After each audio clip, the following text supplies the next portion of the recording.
I ain't too proud to beg. Well, beg you to buckle up. We're exiting the ordinary and entering the court gallery.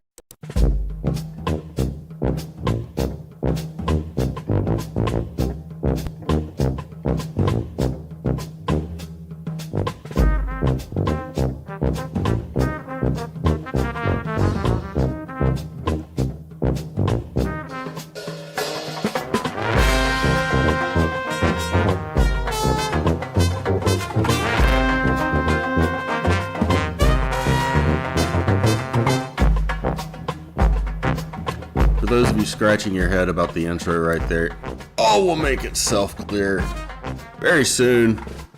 Ladies and gentlemen, I am your lone wolf Usul, and I am here again with you on another action-packed evening of courtroom stories, starting off in Centerville, Michigan, with Judge Middleton, who has had a mixed bag of cases all day today. We're going to start off with the Middleton monologue, because I just think those are great.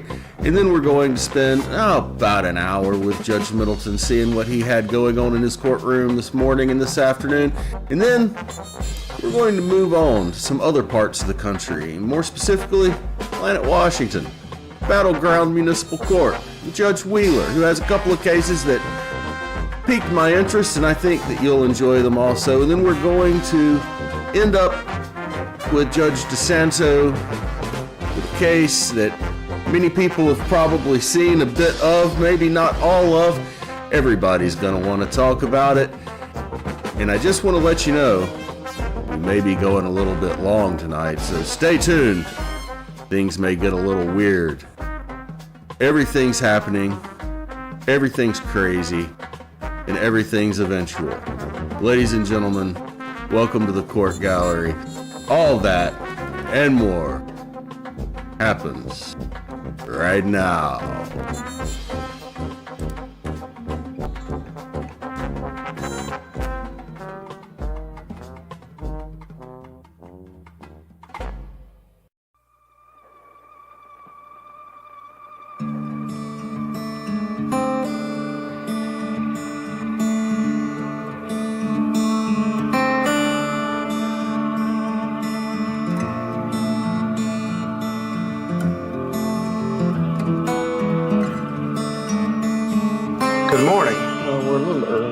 Start in about 3 or 4 minutes. Today is the 5th of February. We've already got a number of customers here in the courtroom, and they'll be ready to go. The public defender, I think, is just coming in. It's another cold Michigan February morning, but we got so used to having it be 0 or below. We're thankful for when it's in the teens. That's how bad it is. Anyway, it's going to be another good day. We have a very busy morning. We have a lot of people today charged with driving suspended, a lot of people charged with no insurance. Somehow Thursdays have become a very busy day. We do need an interpreter today. We'll see who will be joining us. We then have a personal protection order matter at 10. We crammed a pre-exam conference in here for some reason. So we'll probably be busy right up until 10 o'clock or so, maybe a little earlier with our arraignments. We have a lot of them, and several pre-trials for no insurance also. The people in Washington, it's now 10 after 5, 12 after 5. Good morning to you. Yesterday, I gave a very brief first line, which was the drifters under the boardwalk, which I thought would be easy. Today, another 60-year-old song. I know you want to leave me, but I refuse to let you go. If I have to beg, plead for your sympathy, I don't mind, because you mean that much to me. Sounds better if you sing it than if you read it in a bland monotone. Anyway, that's today's lyric in our shared moment of humanity. I know you like the song. If you listen to it, you'll share it with us. Also, a lot of people have got other things going on. And so I got some extra files to address. Do we have the list of who's here? Anyway, good morning, everybody. My name is Judge Middleton. This is the courtroom that I sit in for a while longer. And you're here for an arraignment. We're going to wait for the public defender and everybody else to get in. You might remember that song from The Big Chill. Rolling Stones covered it, but the first version is the best. Makes you want to dance. Well, good morning, former Centerville person. Brad, if you're out there, good morning to you.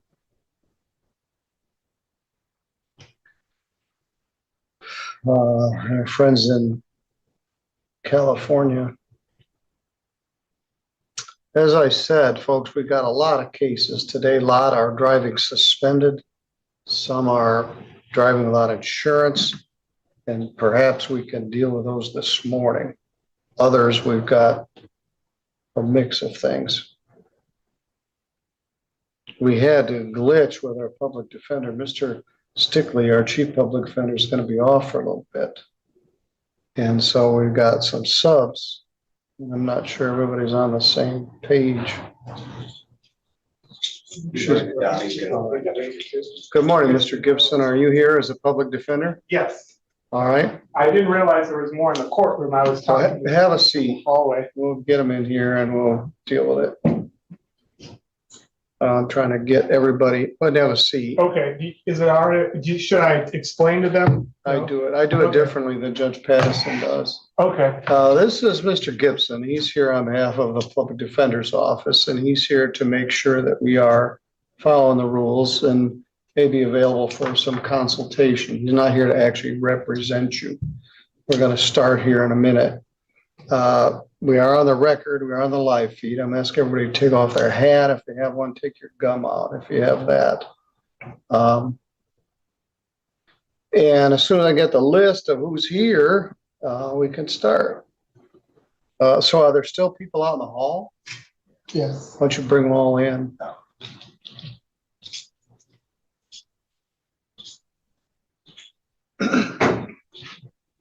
All right, for some of you, it's very early in the morning. For us, it's early enough.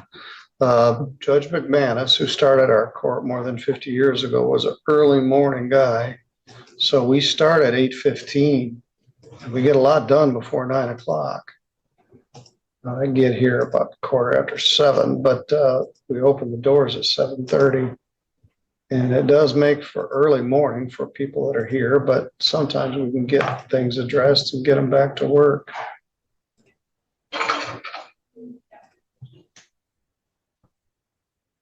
All right, well, I don't know where my list is, but let's find out who's here.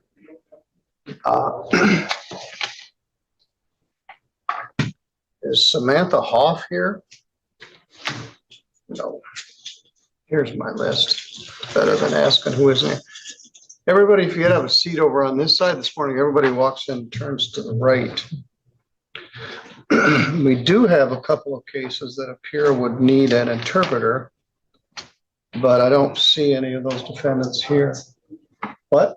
You said you don't have this. This list. Oh, that's fine. I got my cheat sheet. How about you have it? We also have one gentleman that has medical issues, and he's here by Zoom. I'll bring him in.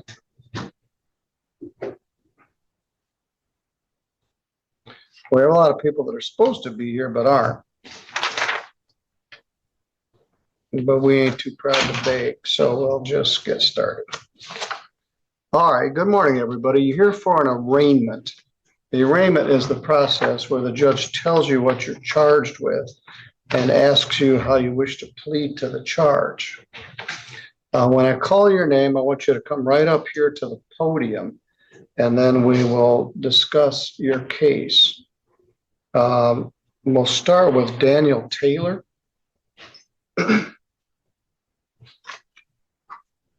First person to check in. This is file number 252534. ST, that stands for statute traffic. There's some other numbers on. Oh, Laura, I'm out of register of actions. I knew that late yesterday and I forgot to tell you. Mr. Taylor, you're charged with operating without a valid operator's license. That's a very common charge, sometimes called no ops. It's a misdemeanor punishable by up to 90 days in jail and a fine of up to $100. Carries 2 points. You were supposed to be here on December 11th, and you didn't come. You were supposed to be here on January 8th. You came the next day, and they reset the matter for today. Then you were supposed to be here on the 22nd. That's the day the pipes broke and the courthouse flooded. So they reset it for today. You're also charged with no proof of insurance, which is very common, and no proof of registration. I call these driving while poor. So let's take a look.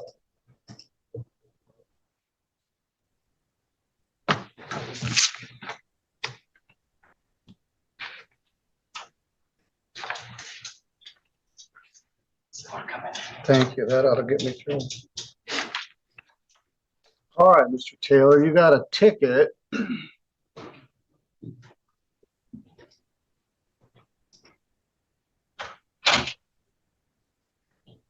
On December 6th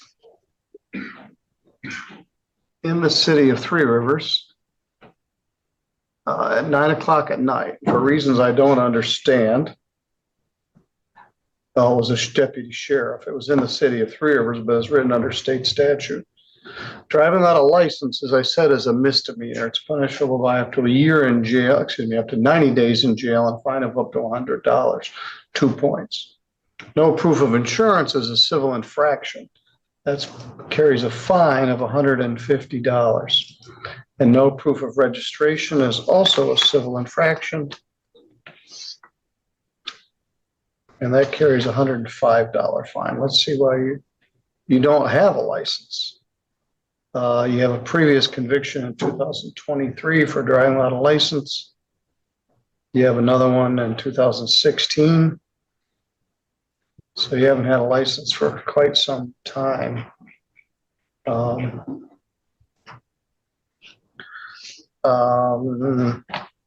I guess, Mr.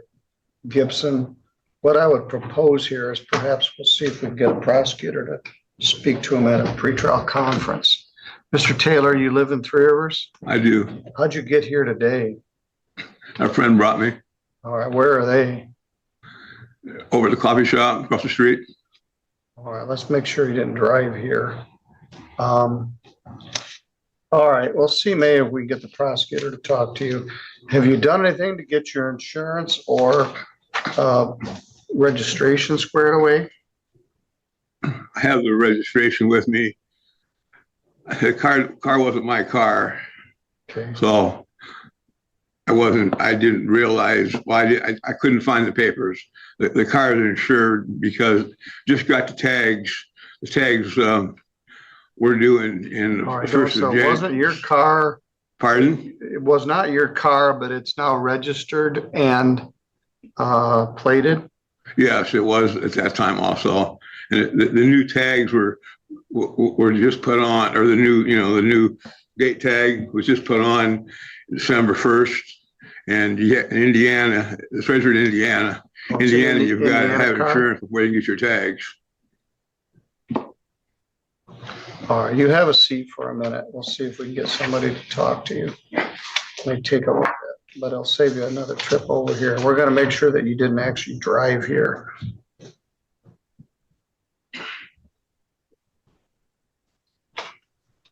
Okay. We're moving at a snail's pace here, but sometimes that's how it goes.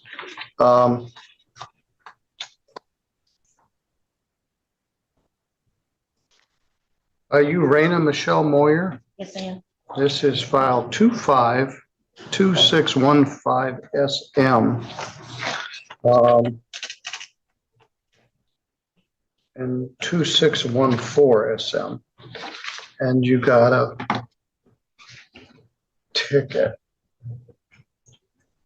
Ms. Lemmerhart, nice of you to join us.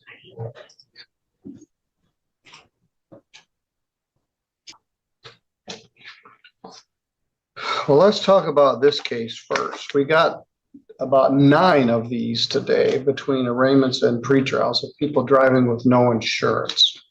Often is combined with driving while suspended and having an improper, well, you're also charged with driving without due care and caution. Let's take a look at your ticket. They say this happened on 4:38 p.m. on M60 and Corral Road by the big curve. That you were driving while suspended, driving without any insurance, and driving without due care or caution. Can't tell whether there was an accident or something. Sir, I had a seizure. I was about a block away from my house. Okay. And I hit 2 trees doing, I had my cruise set at 60 and I took on 2 trees and I was hospitalized with a broken chest plate and foot. All right. Your list, sir. What? Your list. Use evidence. Oh, yeah. Yeah, thank you. All right. But Well- that's what caused the accident. It was a focal seizure, which I am epileptic. I've been seizure free for 5 years and it came out of nowhere. I'm sorry to hear that. You weren't supposed to be driving because your license is suspended and you didn't have any insurance. I can plead guilty to the suspended, but I did have insurance and we're still trying to get it. It totaled out my whole vehicle. Well, it's a big deal. And I say this a lot. When you're driving without insurance, if you're in an accident with somebody else, their insurance company is going to sue you. What kind of car were you in? A Chevy Traverse 2017. So that's a valuable car. And if you don't have insurance, they're going to pay anything. Well, they did and put us in a different vehicle. All right. So you do have insurance? Yes, I'm trying to get it. That's why I'm not guilty on the insurance part. All right. Well, what we'll do is we'll set this for a pretrial. 2526. The vehicle was totaled. Yes, How long were you in the hospital? 6 days. They took me to Three Rivers and then transported me to Borges. And I've been in and out of doctor's offices and appointments for the last 7 or 6, 7 weeks. But has insurance.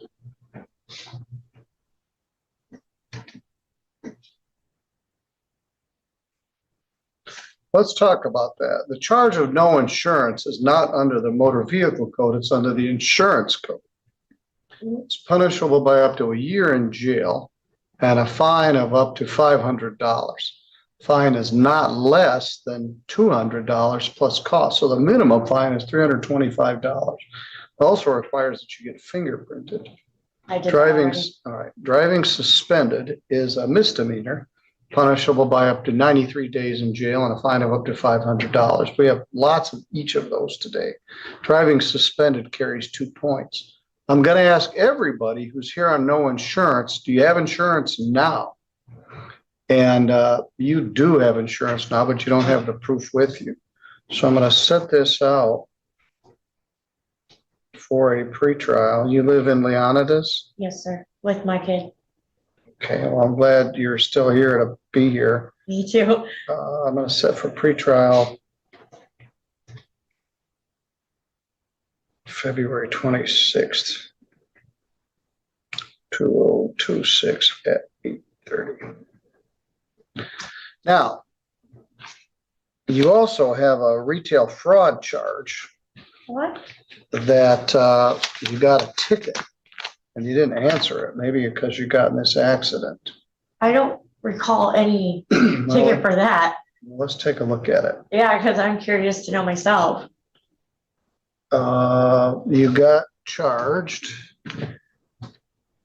in the city of Three Rivers on August 1st of 2025 with a retail fraud. I don't recall that. I'm sorry, sir. Well, let me find it. And then you never answered it. They didn't charge you with a misdemeanor. They charged you with a civil infraction.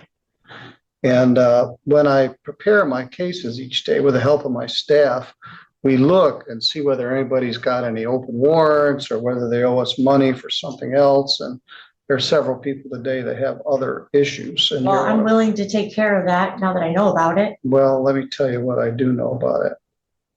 I thought I had a copy of it, but I couldn't find it. I asked for it, and I don't know what I did with it. It was at Walmart at 3:32 p.m. And they gave you a ticket. Deputy or Three Rivers Police Department Gavin Etter gave you a ticket. I'm sorry, sir, I don't recall. All right. Well, anyway, you didn't answer it. I apologized. They said we at the court sent you a letter and you didn't respond to that. So this case is kind of in limbo. All right, I'm gonna give you a court notice.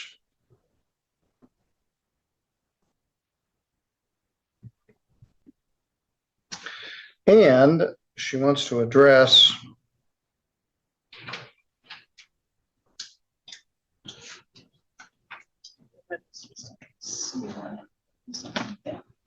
all right. And this is Thursday. The Three Rivers city attorneys are here on Tuesday. So maybe I should, well, we'll see. Let's address retail fraud in 2516220M. Seems like that would be something you would remember if you got stopped for shoplifting and they gave you a citation.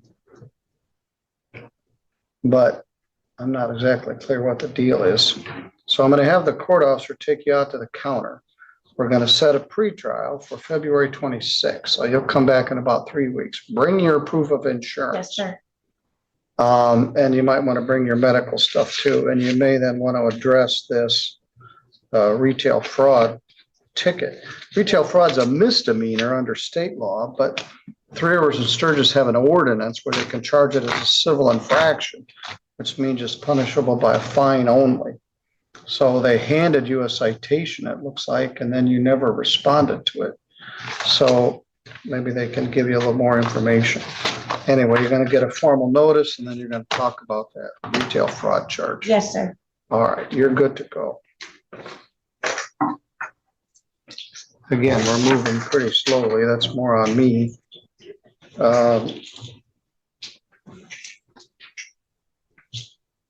Judge, may I approach you? Yes. We set your pre-exam on a weird time because of your scheduling difficulties. Yeah, But- I'm going on vacation next week. Till July. Mr. Edgington, what does he wish to do?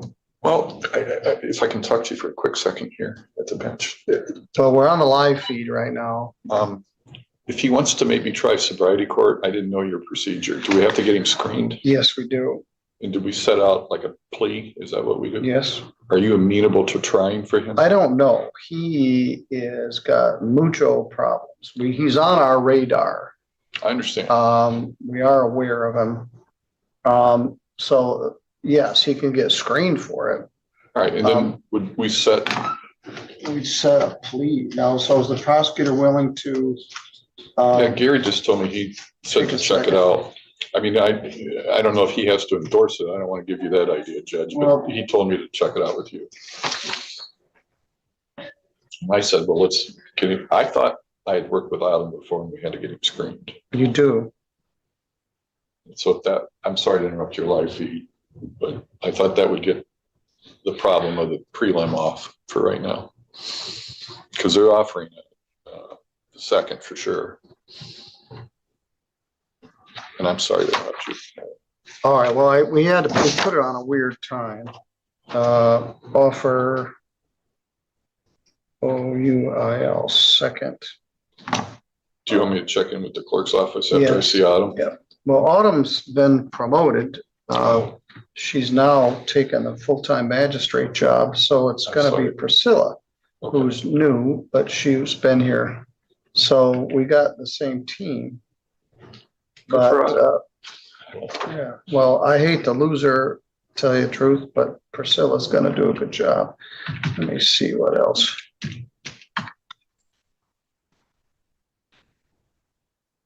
Oops. Seems like Mr. Edgington had a problem, like a felony case pending or something. I represented him on a felony in front of Judge S. maybe about a year ago. We did resolve it and he did time. But I don't know of anything pending. But if that's the case, I need to figure that out.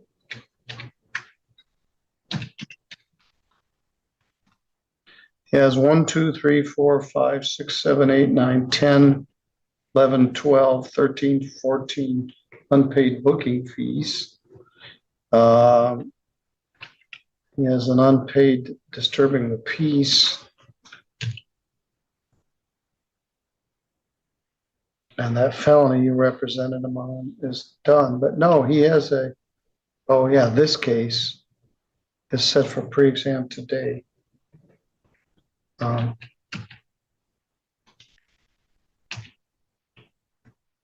tell him to get on the booking fees. How much are we looking at? I'm not too worried about those, Okay. but he's got lots of baggage, He does. but that's kind of what we specialize in. So let me know if you're gonna ask me to set it for a plea. I didn't know your procedure. Do you do the screening and then set it for a plea into the court? Yes, Do you want me to wait to set the plea until well, we get him screened? I can set the plea out for enough time to get him screened. Let's do that. All right, I'll set up, well, let's make a formal record. Is he here? Yeah, he's in the other room. I didn't know. If All right. you Well, go get him. All right. Mr. Bland is like a boulder in the middle of the stream. These pre-exams are usually set on Tuesdays, but he was only available on certain days when the moon was full, and he didn't have any other conflicts. So it got stuck in the middle of this arraignment morning. So my apologies, but you saw Mr. Cole, who had been a graduate of Sobriety Court, and this person is asking to get into Sobriety Court. We've had a number of successful people. Some of you know somebody has been in the program, but not everybody is eligible. This is his third arrest for drinking driving. So he's charged with a felony, which is why it's set for a pre-exam. Why don't you just come up to the podium? This is file number 2252439, People versus Xavier Allen Edgington. That's you, sir? Yes, sir. And we've met. You're here with your lawyer, Mr. Victor Bland. You're charged with operating while intoxicated as a third offense, which is a felony punishable by up to 5 years in prison and a fine of up to $1,000. Carries 6 points and requires that your license be suspended. At one time, this charge required that you spend a minimum of a year in jail. The least charge you could get for this was 365 days in jail. The statute changed. The prosecutor has agreed to reduce the charge to operating while intoxicated second offense. And that's per Mr. Gary Gabry. Yes, actually, Josh offered that to me last time we were here, and it was confirmed again today, Judge. Well, the prosecutor isn't here, but I do recall that Josh did offer the.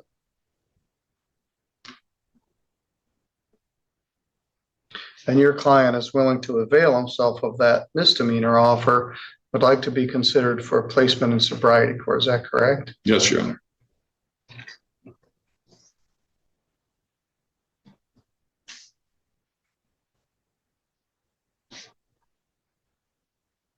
I'm going to set up for something called plea, screen, and sentence.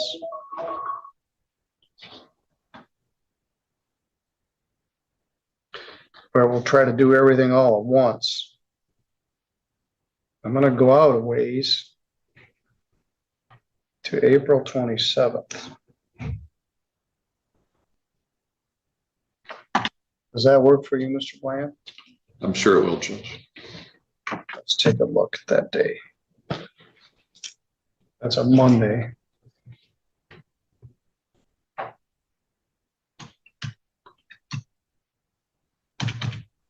Maybe the snow will be melted by then. I have a dentist appointment that day. I, looking at my phone schedule, I like to be clear, Judge. It's All right, not always the exact Bible at my office, but I think it's good enough to go. All right, let me give you something else here. We'll advise the prosecutor, we set this for police screen and sentence.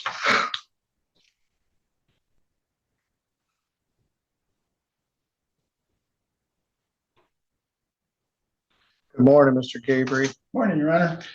Mr. Edgington's confirmed that he would like to accept the offer to the misdemeanor charge of operating while intoxicated, second offense.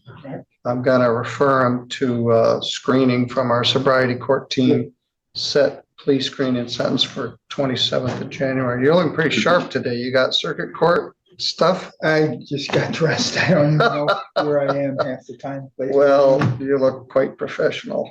Judge, you said January 27th. April 27th, I'm sorry. I do that a lot.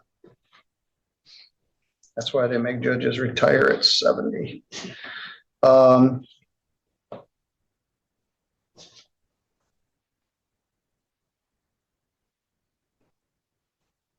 Plea screen sentence for April 27, 2026 at 11.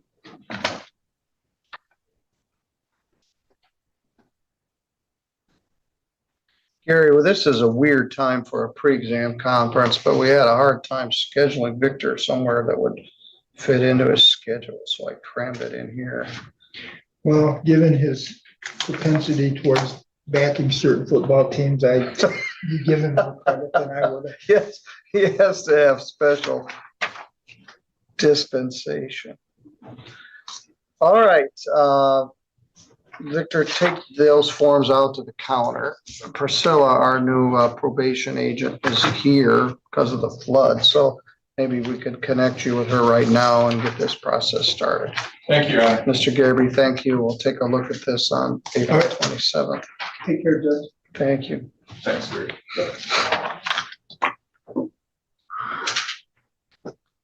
Who is supposed to be here is Susanna Hoff, Samantha Jo Hoff, has 2 retail frauds and a warrant out for her arrest. Supposedly she was on the way here.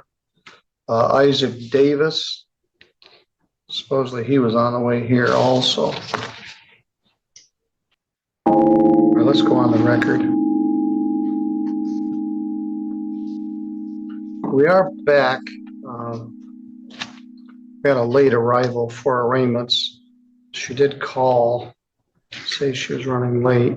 It's Samantha Jo Hoff. That's you? Yes. The file set is 252682 SM 25. As a retail fraud second degree, it's alleged to have occurred on October 21st. Let me close all this stuff out. Mr. Gibson, our public defender, is still with us, which I appreciate. When people don't show up when they're supposed to, everybody has to wait around. I'm here anyway, but I wanted to address this, so I'm glad we're able to deal with it.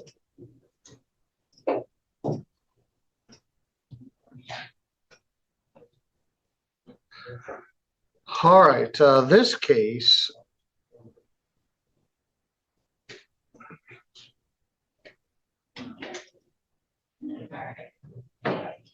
two 262 alleges that you were at the Walmart store in Three Rivers and you stole property worth more than $200 but less than $1,000. So that's charged as a misdemeanor. punishable by up to a year in jail and a fine of up to $1,000. According to the affidavit, you were with another person and you and that other person pushed out a 70-inch TV and stole some clothing. And they have video of it, and they used your driving record photo and identified you as the person in the video. That's the October one. I think the other defendant is your sister. Then there's a new one, 26.38. There's a warrant out for your arrest. That one alleges that you were at the Walmart store on October 26th. First one was October 21st. They charged you with retail fraud and conspiracy to commit retail fraud, once again with your sister, Brianna Hoff. And this time you stole a 65-inch Vizio TV, allegedly, and you're on video doing that also. And that is punishable by up to $348. Who's with you today?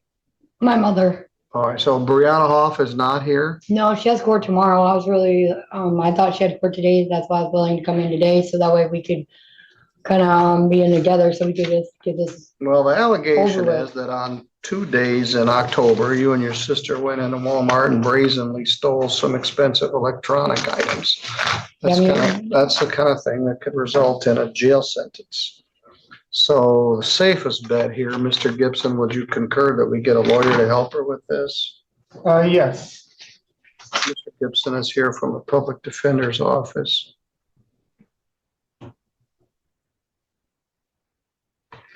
She needs to get fingerprinted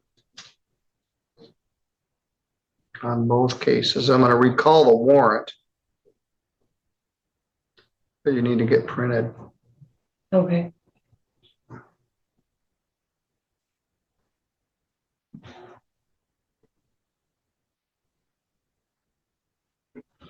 I'm going to recall the warrant in 2638. Set bond at $500 PR. You're barred from Walmart. If you go into Walmart, you're in violation of your bond. I'm gonna lock you up.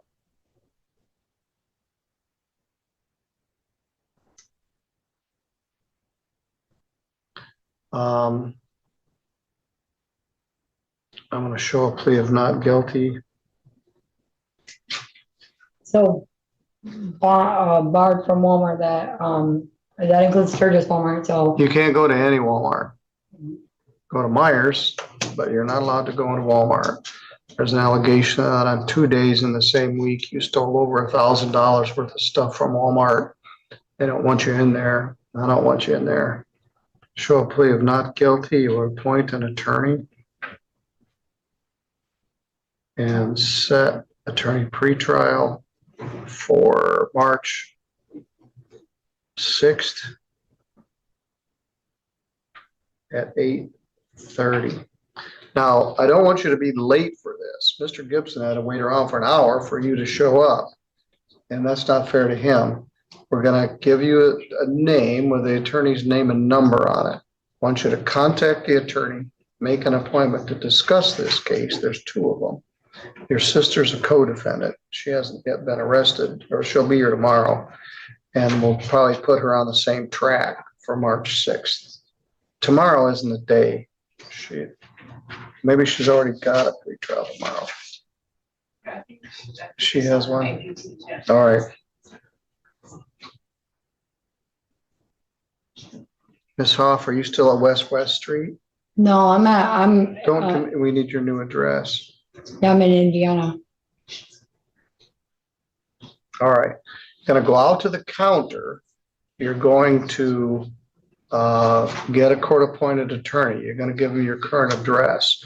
You're gonna sign a $500 PR bond form, and the deputies are gonna take your fingerprints on this new retail fraud, but I'm not gonna have you taken into custody. Okay, thank you. You have small children with you. That's not a get out of jail free card, but as I said, No, I just got them back actually. all right, you go with the court officer. Miss Everly, would you come forward? This is two matters in the matter of Brooke Renee Eberly. Good afternoon. Good afternoon. File 242235 alleges a driving suspended. There were some other cases, but anyway, that was in December of 2024. And then you sort of went off the grid for a while, and then you got arrested again or ticketed again on July 20th of 2025. And then there's some no-shows and bench warrants and that sort of thing. We got the case back on track. So you've got two separate driving suspended cases. You've got $1,109 worth of unpaid tickets, allowing another to violate the motor vehicle code back in 2023, which was reduced from driving suspended.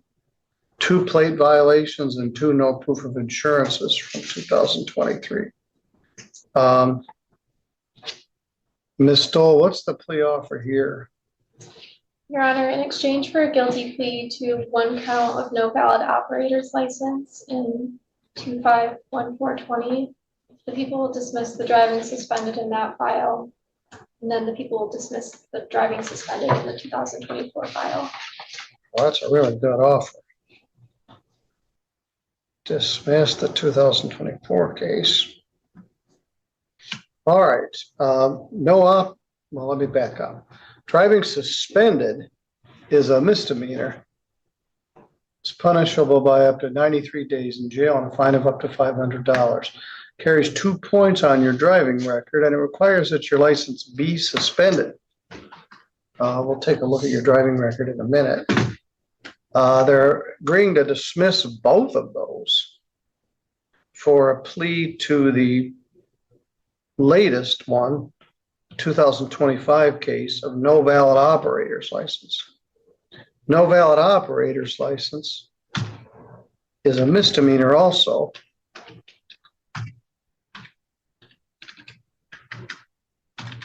But it's less serious. It's punishable by a fine of up to $100 plus costs, carries 2 points, and it does not require that your license be suspended. Although your license is suspended, you'd have to get it unsuspended.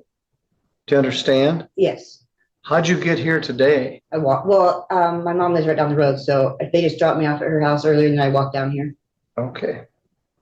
Are you going to plead to no valid operator's license on the second date, which is July of 2025? Yes, that's correct. Take a look at that one. All right, that was, you're driving a Jeep at 8 o'clock at night, Broadway and 3rd Street. Were you driving a car at that time? Yes, Was your license suspended at that time? yes. Do you remember where you were going? I was coming back from the grocery store. Whose car were you driving? It was the people that I live with. Well, you haven't had a license in a long time, like 20 years. Well, wait a minute. No, you got it cleared in 2020. You had a restricted license. Now, one of the problems, you got a bunch of unpaid tickets. Right. Been paying them. Yeah. She's been working really hard with paying on those tickets, and she stated to me that she's working with the Secretary of State to try to get administrative review for some things involving her license. Well, she did make a payment in December and she made a payment in January. I'll make Same- another one today too. All right. When this case came up, just like Mr. Salmon, I got on your case about the unpaid tickets. And in fact, probably the fact that you're paying on these tickets is part of the reason why the prosecutor made this plea agreement. But I'm not going to sentence you yet because I don't want to give you another fine that you don't pay. I'm gonna set it out and see how you do on making your payments. Okay.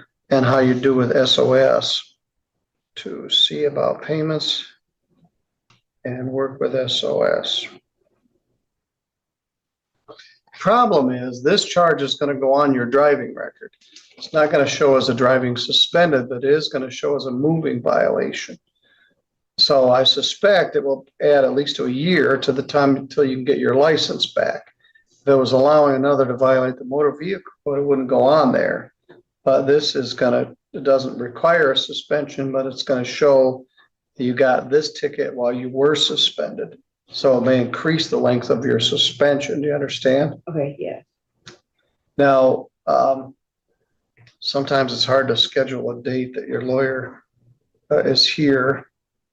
As long as we avoid Mondays, I'm pretty flexible. Yes, let's set it out a ways, see how she does on payment. In fact, I'm willing to wait till the snow melts. Set it for May, let's see what's on that date. And to your credit, Miss Everly, since we had that discussion, it appears you've been making your payment on the 5th of each month to get caught up, so that's a plus. Let's set this for May 13th at 9:30. That work for you? Yes, sir.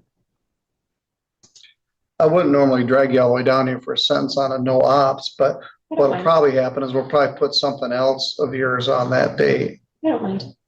Except for a sentence. Miss Everly, where are you staying? On Ash Road. All right, still there. Yeah. The good news is you didn't get a driving suspended and you didn't get 2 driving suspended. Then, as I said, you had missed some court dates, so don't miss this one. No. Wednesday, May 13th at 9:30. My handwriting's so bad. Put that on your refrigerator and we'll see how you're doing on your payments. You've been doing a good job. That will give you March, April, May, and maybe you can have everything paid off by then. Thank you. All right, you're good to go, Ms. Strong. Thank you. Yep, and then you can make your Let payment. me make him. All right, thank you. Thank you, Judge. Have a good afternoon. Thank you. That's all for me, Your Honor. Today, all of our Thank you. defense counsel and prosecutor were all women. All women. Once upon a time. you didn't say that. Well, we didn't have, when I started, we had the first 2 female attorneys in St. Joe County were Jeanette Jackson and Debbie Krups. And for many years, we had no lawyers, and then we had 2, and we've had some come and go. So now we got a lot more, and that's a good thing. I'll see you tomorrow. All right, Mr. Zambrano, come up and have a seat if you would. All right, our next matter is People versus David J. Zambrano. That's you, sir? And Mr. Zambrano comes to court on some cases, and it's always his intention to represent himself. And this case charges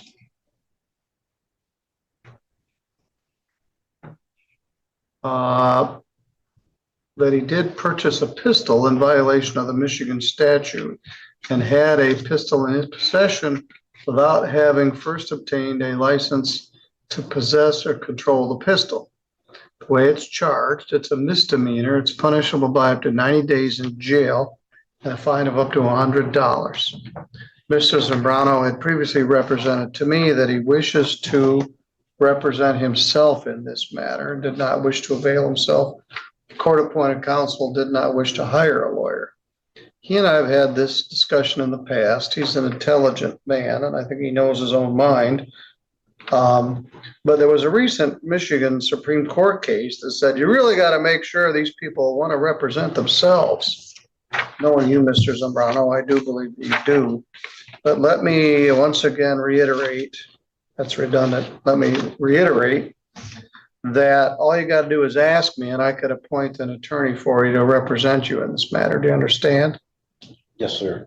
No, it's a misdemeanor, not a very serious one, but it would require the forfeiture of your gun. Is your intention in this matter to represent yourself? Yes, sir. And Can I ask a question? yes, To retain counsel at any time, even if this goes to trial, I'll still have that opportunity. yes, you have an opportunity to hire a lawyer at any time if you wish. As of right now, I'd like to continue pro se, sir. All right. Mr. Zambrano filed some pleadings earlier in the week, and he asked to adjourn this hearing. And I said, well, we don't need to adjourn the hearing. Let's leave it set when everybody's going to be here. We can discuss his issues at this time. We're not going to urgently set this for trial. So if I understand it correctly, well, your motion to continue the hearing, I didn't grant it because we're having the hearing right now, but it's just a pretrial. But what you filed is called a motion for expedited discovery, preservation order, and for such other relief as is just. What are you asking me to do there? What are you asking the prosecutor to do? That is, so I'm hoping the court could compel the prosecution because I haven't received any discovery from the prosecution at this time. And in order for me to continue with a fair defense, I think I need the discovery. Well, I don't argue with that. Has he been provided with a copy of the police report?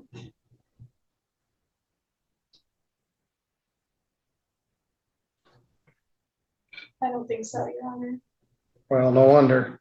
Is there anything beyond the police report? Not that I see. Are there photographs, 911, body camera, anything like that?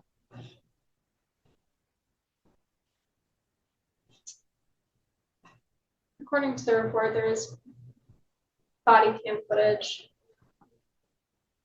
I'll make a note of this. All right, a lot of this stuff is exchanged electronically because you don't have a lawyer, sort of fell through the cracks. But let's talk about this case. You're charged with purchasing a pistol without a license. You at one time lived here in Michigan. I think you lived in Van Buren County. You had a Van Buren County address. Yeah, over a decade ago. But that's what was on your driving record. And then your driving record, I think it says something like discharged out-of-state license. So your contention is, as I understand it, that you're presently an Indiana resident and you reside in the state of Indiana. Is that correct? Yes, sir. I'm actually, the address that I gave in my paperwork is the correct address. All right, that's a Mishawaka address? Yes, sir. The 2129 East Mishawaka Road, I believe. And your defense, as I understand it, was you're an Indiana resident. Whatever you did to purchase the firearm in Indiana was legal in Indiana, and it should not be illegal in Michigan. Is that your defense? That you were in compliance with Indiana law at the time you were charged with this? That would be a motion I was considering filing at the time. Well, you're going to need to. Let's say we set this for trial in front of a judge or a jury. That issue is a pre-trial issue.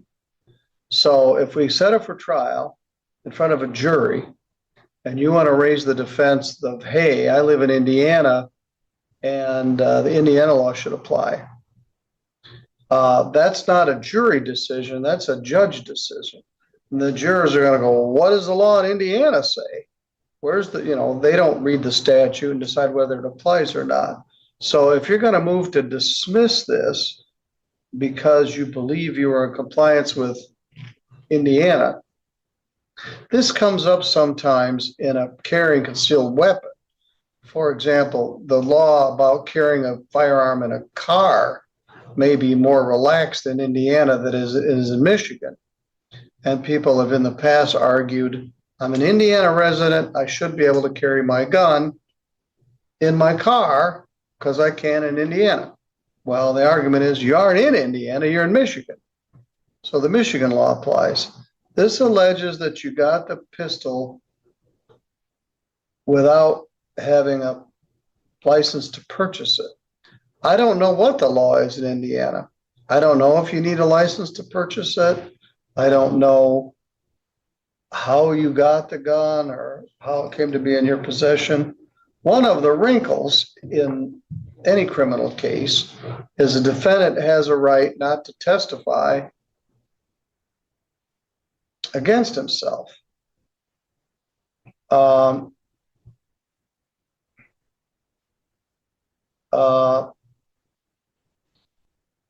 So at some point there would have to be, I don't know what the provenance of this gun is. The whole thing is kind of screwy. What it says in the affidavit for the charge, Zambrano was running lean and Secretary of State. He does not have any open warrants. I ran Zambrano through the Michigan CPL, that's Controlled Firearm Purchase Database, and he did not have a CPL. I ran Zambrano for any purchase, registered him, and there was none registered. So they did a search warrant and then seized this gun. Your contention is, I don't live in Michigan. I don't have a requirement to register the gun in Michigan, but I don't know what the Indiana law is.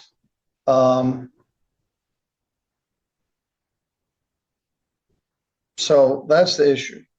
So certainly I do order the prosecutor provide you with a copy of police report. I can do that today. We'll just print one and give you the police report.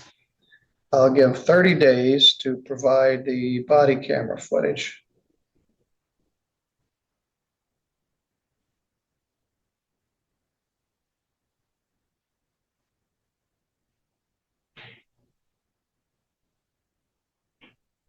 If I'm going to give you time to file a motion to dismiss this, and you're going to have to give me some authority. You'll file a motion, the prosecutor will have an opportunity to respond to it. You're going to argue that under Indiana law, I'm not required to have a purchase permit. Your Honor? Yes? That's the reason for the discovery, is because that was a previous motion that I was planning on filing, and I'm actually not going to file that motion now. I have a whole different approach, and that's why I asked for the adjournment in good cause of the discovery. And all right. So you're not going to file a motion to dismiss, but you may take a different tack. Is that correct? yes, sir. And I'd be willing to speak with the prosecution and about any of this or whatever. All right, I can do that. What I propose we do. So are you going to file any motion, or you just wish to have discovery? As of right now, the motions that I set are the ones for the expedited discovery and the adjournment are the ones that I was asking that we address today. All right.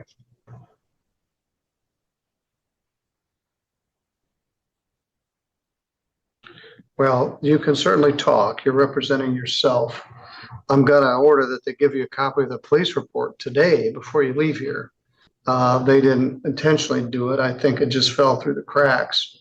So we'll give you a copy of the police report. It may take a little longer to get the body cam video. I don't know what state they're in. And then they can email that to you.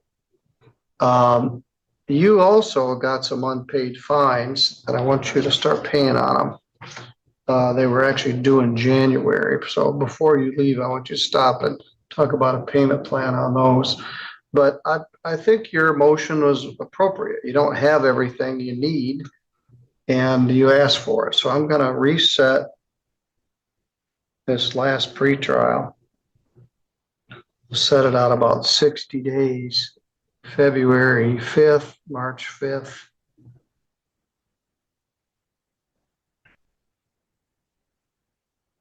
April 10. How does that sound? That sounds good. If you want to make it sooner, that's fine with me too. All right, well, we could go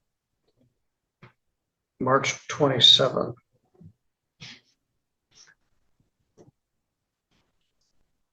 At 2 o'clock.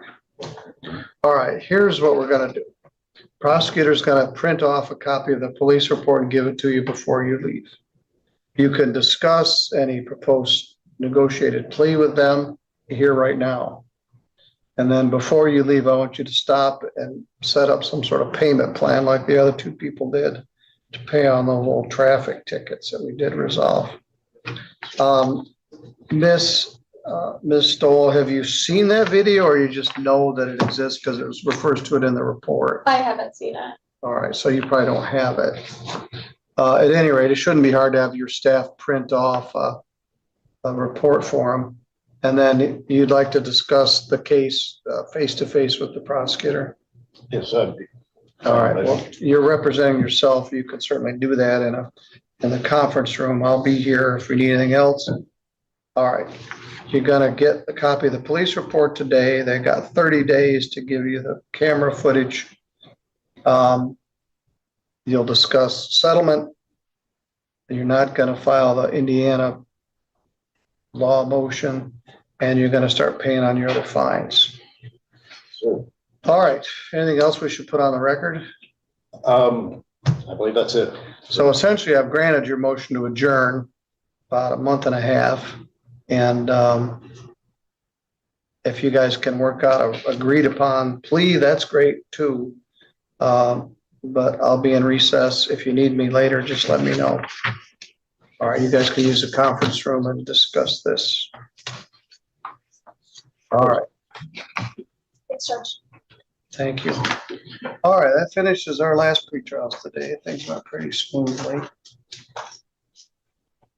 All right, we'll be in recess and we'll be back tomorrow with a very dense first of the month pre-trial with 75 cases and 60 defendants.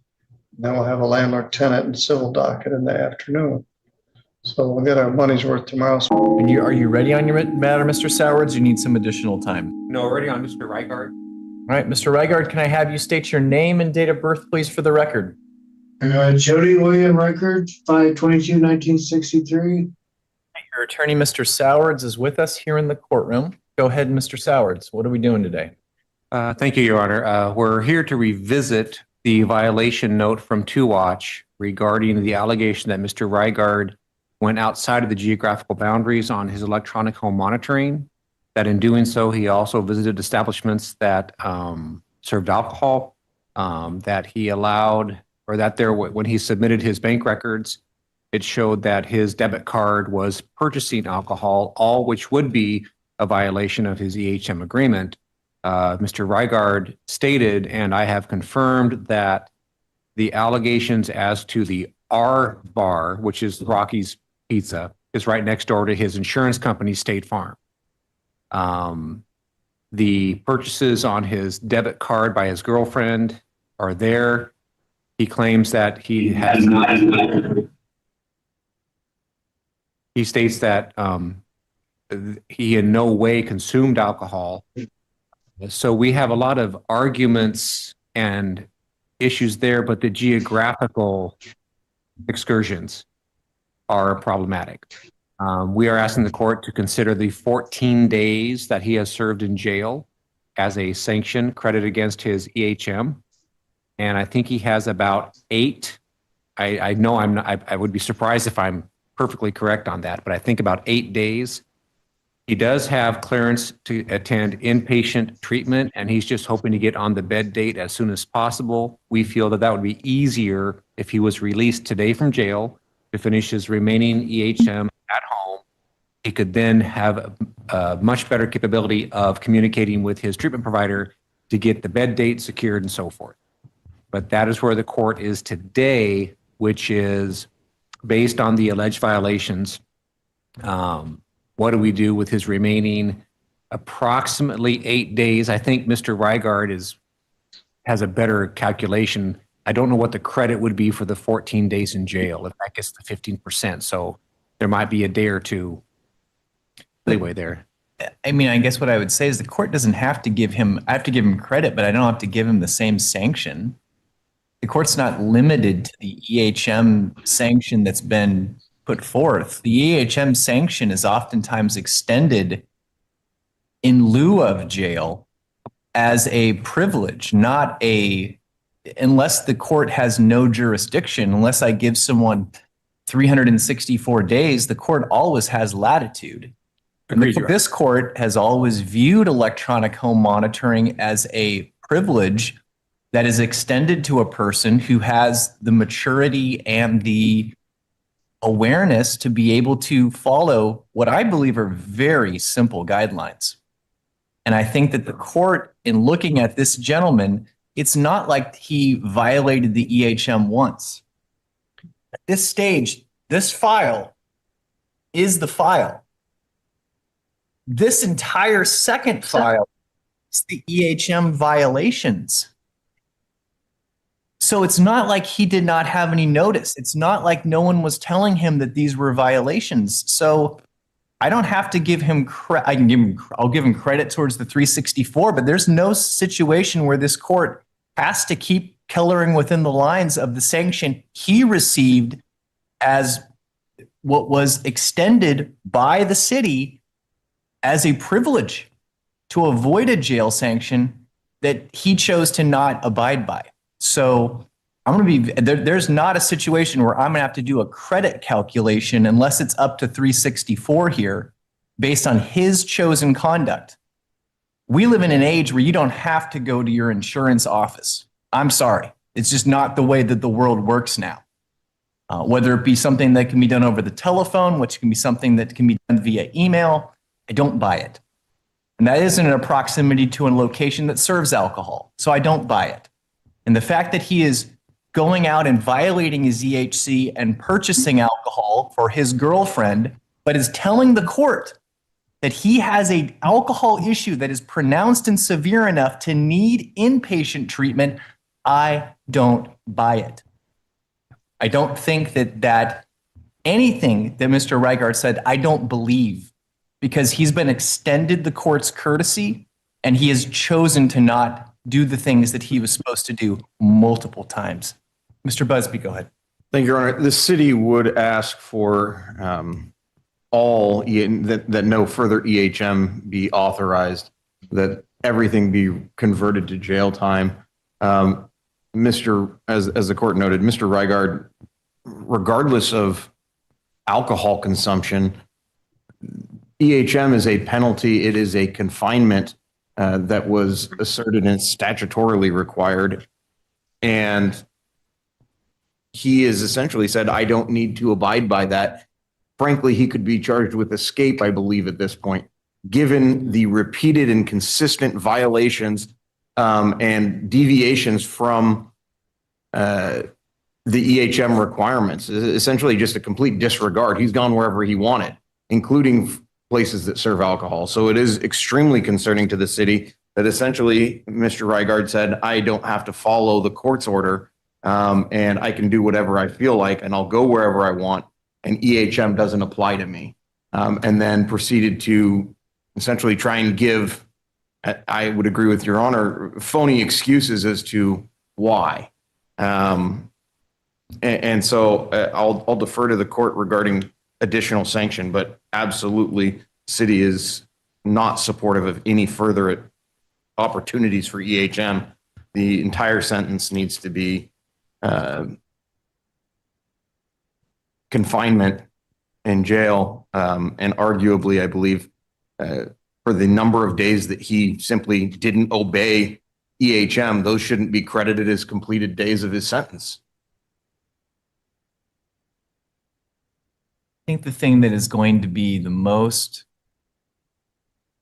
I think the situation of what the court wants to get right is I do want to provide credit for days where the EHM was abided by. The difficulty is going to be assessing how many days were abided by, how many days, and then based on what the court had sanctioned before, what the proper remaining balance would be. I think the court is not going to provide EHM credit for days where there were violations. I think that the homework that the parties are going to have to do, certainly the court will also look into this, in going through the litany of documents is going to be where we fit in that calculus. Now, I don't know if anyone has done those calculations yet, but I would, in choosing what the sanction is going to be, I at least want to get it right. I don't know if right now we have the resources and time to necessarily make that calculation right now. You know, I think the record I have can get us there because we have his 2 watch records of when he started. The question would be the 14 days he's been in custody since his last court date. Is that a sanction or a credit against EHM? In my eyes, I would want to understand what the remaining balance is. And I know that doesn't sound like a fair answer, but if he's going to be getting out in 6 days, it's probably a sanction. If he's going to be getting out or being released in 30 or 40 days, it's probably going to provide credit. My circumstance is that I believe that he is a profound safety concern, a profound safety concern. I'll say that twice. Because I believe he's a profound safety concern, I am more comfortable releasing him to an inpatient program or releasing him within a day or 2 prior to an inpatient program than just saying that the math works out in such a way and I'm going to leave you untethered in the community with an alcohol issue that he is acknowledging for multiple weeks. The records, Your Honor, are on my laptop and in front of you. So if I could have the file, the question would be, would you ask us to have the jail keep Mr. Rygard available for maybe another 10 minutes while we do some basic math? Yeah, that's fine. If Madam Clerk would make sure the jail knows not to take Mr. Rygard back, we can probably get those numbers for you. Would you like the court files, Mr. Sowards? Yes, I'll need those things. We All right, can so address Mr. Rygard if Your Honor's willing. He's in custody still. He hasn't gotten out. So do you have those court files again? I have it, Your Honor. Sorry. Okay, and are you ready on this matter? I will be in just 1 second. So Mr. Busby, are you ready on Mr. Rygard? And you have the court's files?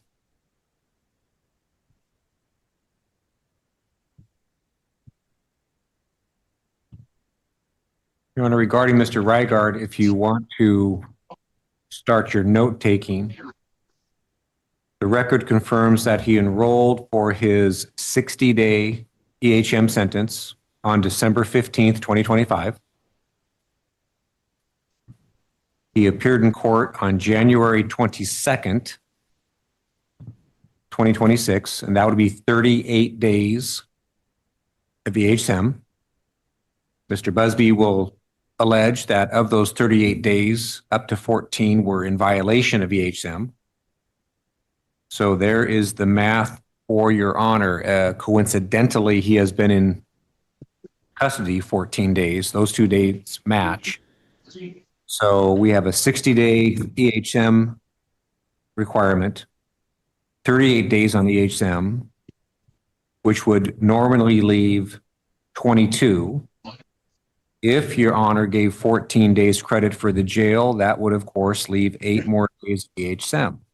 If Your Honor turned those 14 days into a sanction, of course, that would mean that we would have an additional 36 days of EHM to do. So that's the crux, is how Your Honor is going to treat the allegation of being in violation of EHM, and then how Your Honor is going to treat the 14 days of in custody time.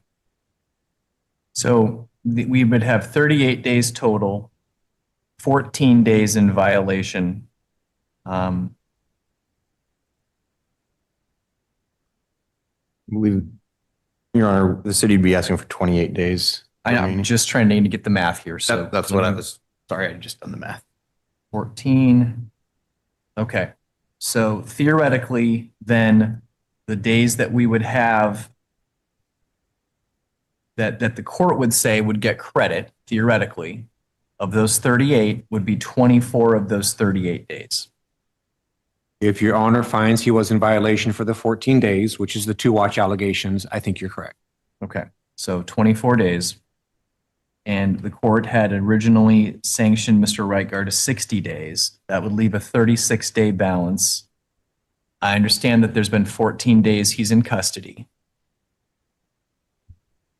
All right, so I guess I'll hear the city's position. I just want to make sure that at least the math, I don't know, we're not in agreement in the math, but at least that the math, what the math would say. Mr. Busby, so that leaves a 36-day balance. If credit is imposed, that would remain. Sorry, if credit is not imposed, that would remain. If credit was imposed for those 14 days, that would leave a 22-day balance. Your Honor, the city would request, I think he should get the credit for the 14 days served towards his EHM that he did violated. So that would make up the 14 violations, the 14 days that he's done. So he has the balance of his, the city's position would, the balance of his sentence should be done in custody, 22 days.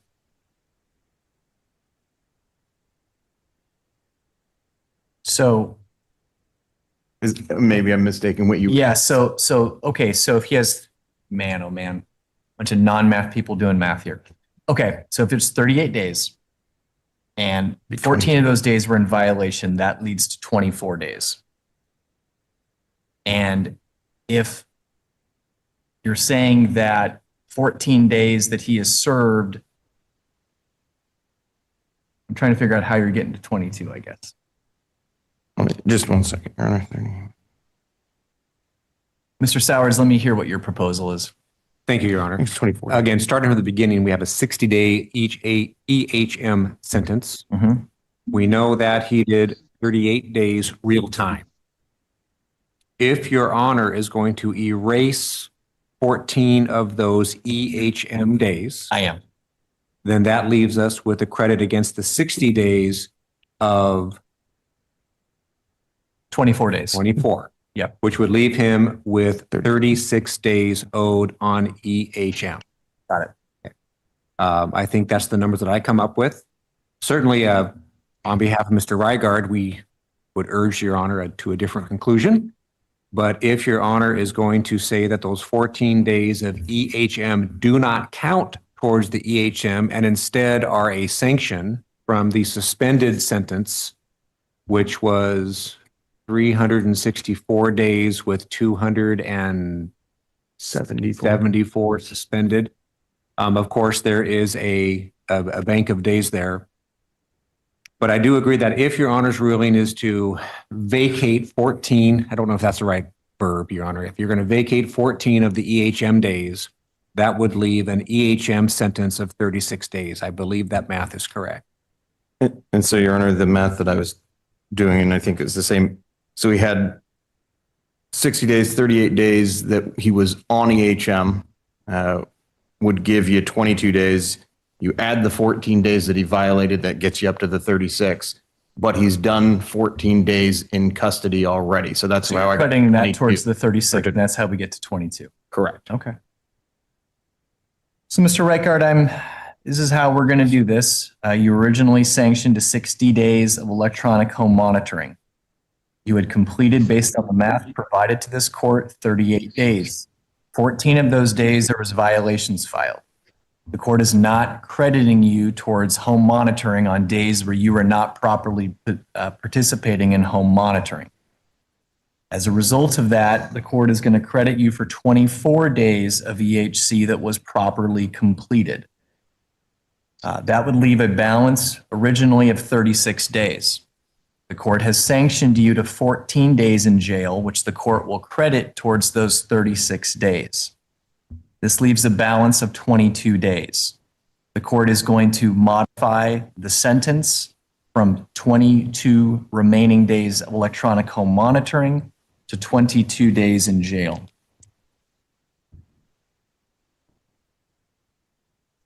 If Mr. Reigard is able to arrange for inpatient treatment, maybe he released to inpatient treatment directly from the jail.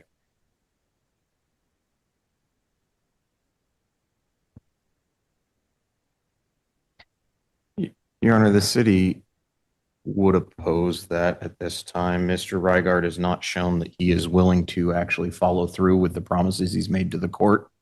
The city's concern is essentially he's going to get a bed date and then either not show up or leave early.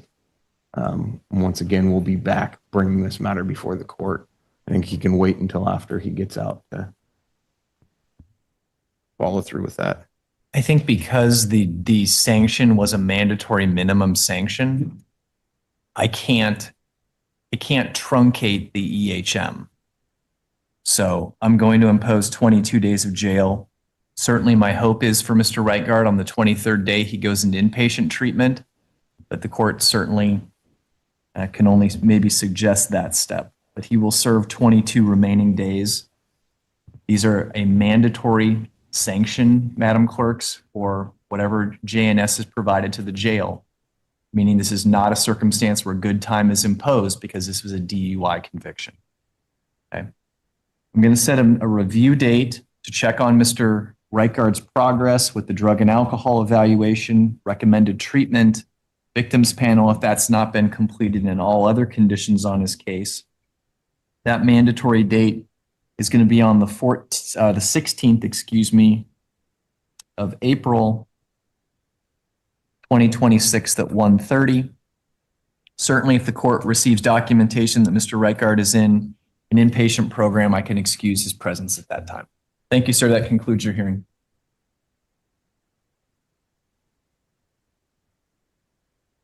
Your Honor, we call Mr. Ryan Davis.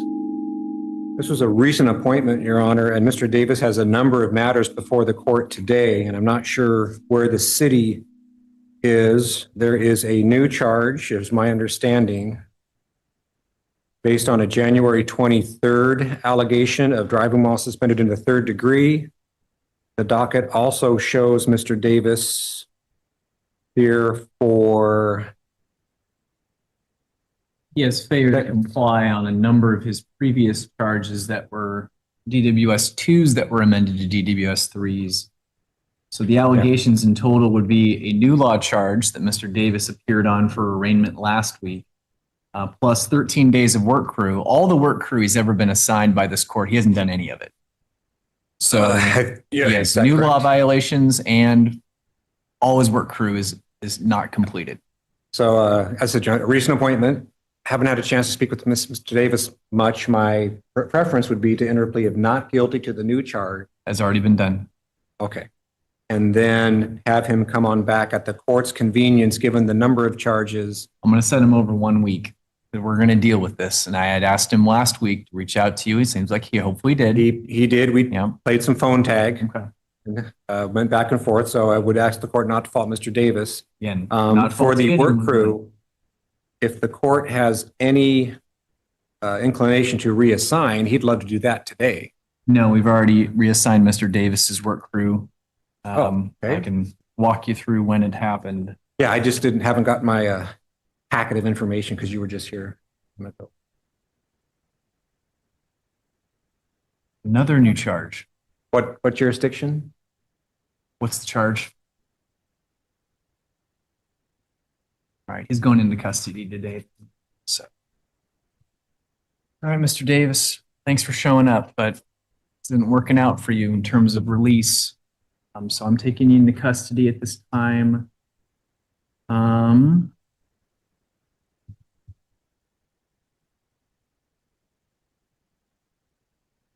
don't want to put you in too tough a spot for next week, Mr. Sowards. But I also know we only have you really once a month.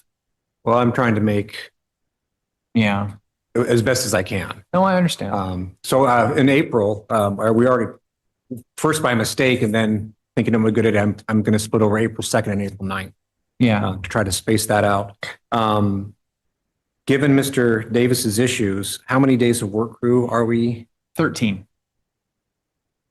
When's your next court date on the DUI? March 11th.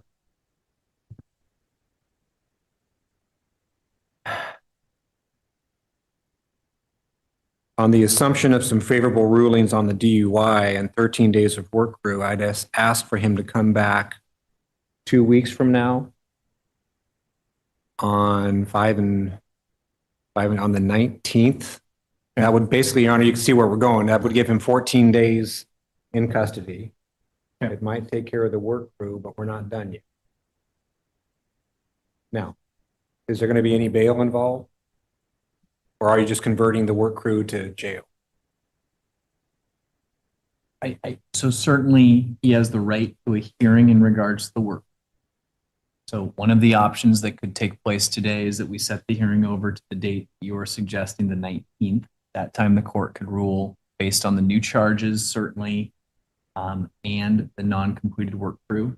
The other thing we could do today, theoretically, is I could convert the 13 days of work crew to jail. He'd still be going into custody today. And then we would just track the new law violations and his other pending charge. You want me to I can step out of the room for a minute if you want, or? I understand. Yeah. Yes. Want to just get it done today? Your Honor? Okay. Yeah. There's a proposal from the city. I would simply ask the city to confirm it because I'm doing a lot of this with Mr. Davis right now. I want to make sure that Mr. Davis has a full chance to ask questions. We believe that the city is offering a global resolution on the 3 sentence compliance cases and the new driving while suspended third degree, where for a sentence of 14 days jail, that would resolve the work crew as well as the new charge. So I guess the new charge would get a 1-day jail. So he's entering a plea to that charge. And he can enter a plea of guilty to that charge today. Because it's a driving while suspended third degree, I can do the paperwork as Your Honor's going through your advice of rights. I would also note that Mr. Davis was on this exact same matter. He unfortunately knows what's going on. I'm not a fan of doing it quite this quickly, and gave Mr. Davis the option of coming back next Thursday from jail, but he is saying he would just like to get it done. I'm just kind of going overly careful to make sure that the procedure is followed. But it sounds like he would just like to enter a plea of guilty to the charge of driving while suspended third degree. I did review the probable cause statement on the new. And Your Honor did find trouble. Mr. Davis, is that what you want to do today? Yes, yeah. Okay. So Mr. Sowards is going to go through the statement of defendant on plea of guilty with you. I am respectful of the clerk's times, Your Honor. If you want to just give me literally 90 seconds, I can. That's fine. Why don't you sit at the table over there with Mr. Davis? The bailiff will follow you over there and we'll get everything filled out. Mr. Davis does not need to sign. I'll have him acknowledge his signature on the record. So because he is in custody at this stage, I'm not going to bounce that back and forth. Ryan O'Neill Davis II. All right. So Mr. Davis, someone hand me the plea paperwork. I'd like to say I could do the whole thing from memory, but I don't know if I can.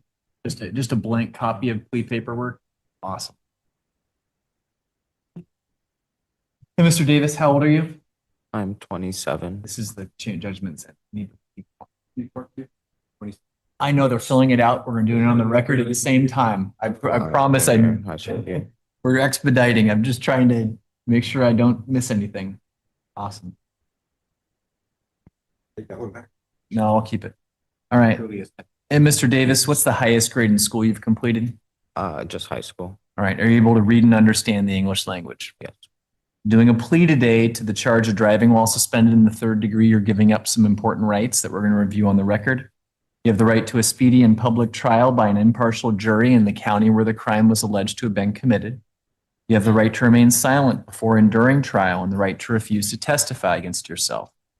You have the right at trial to have witnesses testify for you, and witnesses can be made to appear at no expense to you. You're presumed innocent unless the charge is proven beyond a reasonable doubt or you enter a plea of guilty. And you have the right to appeal a finding of guilt after trial. You understand those rights? Need to have you answer out loud because we're on a recorded record. Yes. And you understand that in entering your plea today, you're waiving or giving up those rights. Yes. The charge that you are pleading to today is called a simple misdemeanor. It's subject to 90 days in jail and a $1,000 fine. Court can, there's a pretrial agreement. It's just handed up. You understand the court does not have to follow anyone's recommendation as to sentence, but can sentence you up to the maximum authorized by law.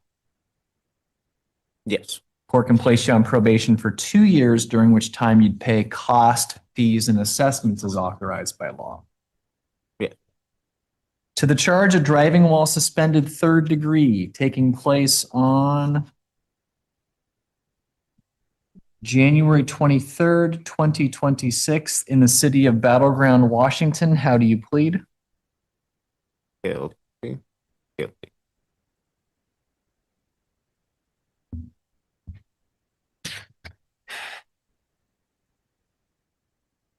All right. Are you entering the plea freely and voluntarily? Yes, Your Honor. Has anyone made any threats or promises to get you to plead guilty? No, Your Honor. Factual basis states on January 23rd, 2026 in Battleground, Washington, I operated a motor vehicle at a time my privilege to drive was suspended in the third degree. Is that a correct statement? Yes, Your Honor. I'll accept the plea. I'll find it knowing, intelligent, and voluntarily made after advice of rights and advice of counsel. Do I have permission to write your name on the plea form? Yes, Your Honor. Right. I will accept the plea. I will follow the recommendation of the parties.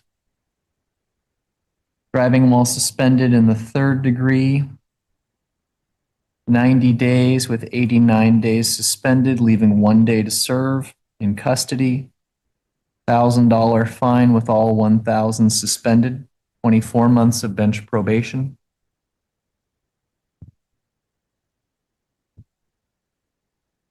Conditions of bench probation: no law violations, no driving without a valid license. I'm not going to set a review date at this stage.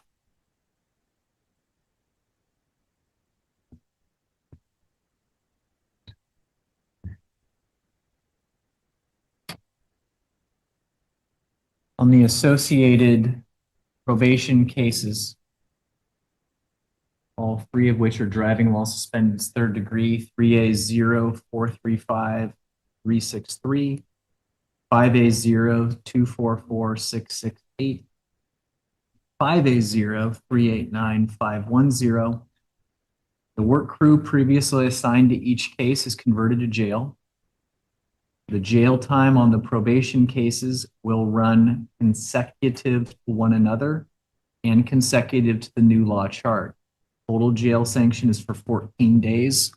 Mr. Davis will be taken into custody to serve those 14 days beginning today. I believe with that. On the PVs, Your Honor, we'll terminate probation. We do want probation on the new case. Okay. Bench probation. Right. Madam Clerks, the probation form is ready to print.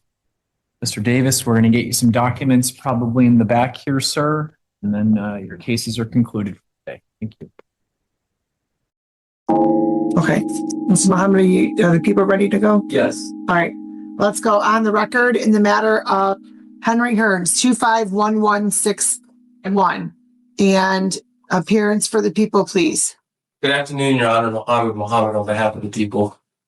Morning. Good afternoon, Your Honor. Your Honor, John Wolfclaw, P. 30758 on behalf of Mr. Hearns. Mr. Hearns, please put your name on the record. Good afternoon, Your Honor. Henry Hearns. All right, thank you. And so today's the date scheduled for a probation violation. Your client is on probation for 2 counts of domestic violence. And there's an allegation that there was third-party contact with the victim on January 28th. Yeah. Hold on. I understand, Your Honor. And Your Honor, I did receive the information when this was placed on the docket. I have reviewed the documentation that has been presented. I've shown Mr.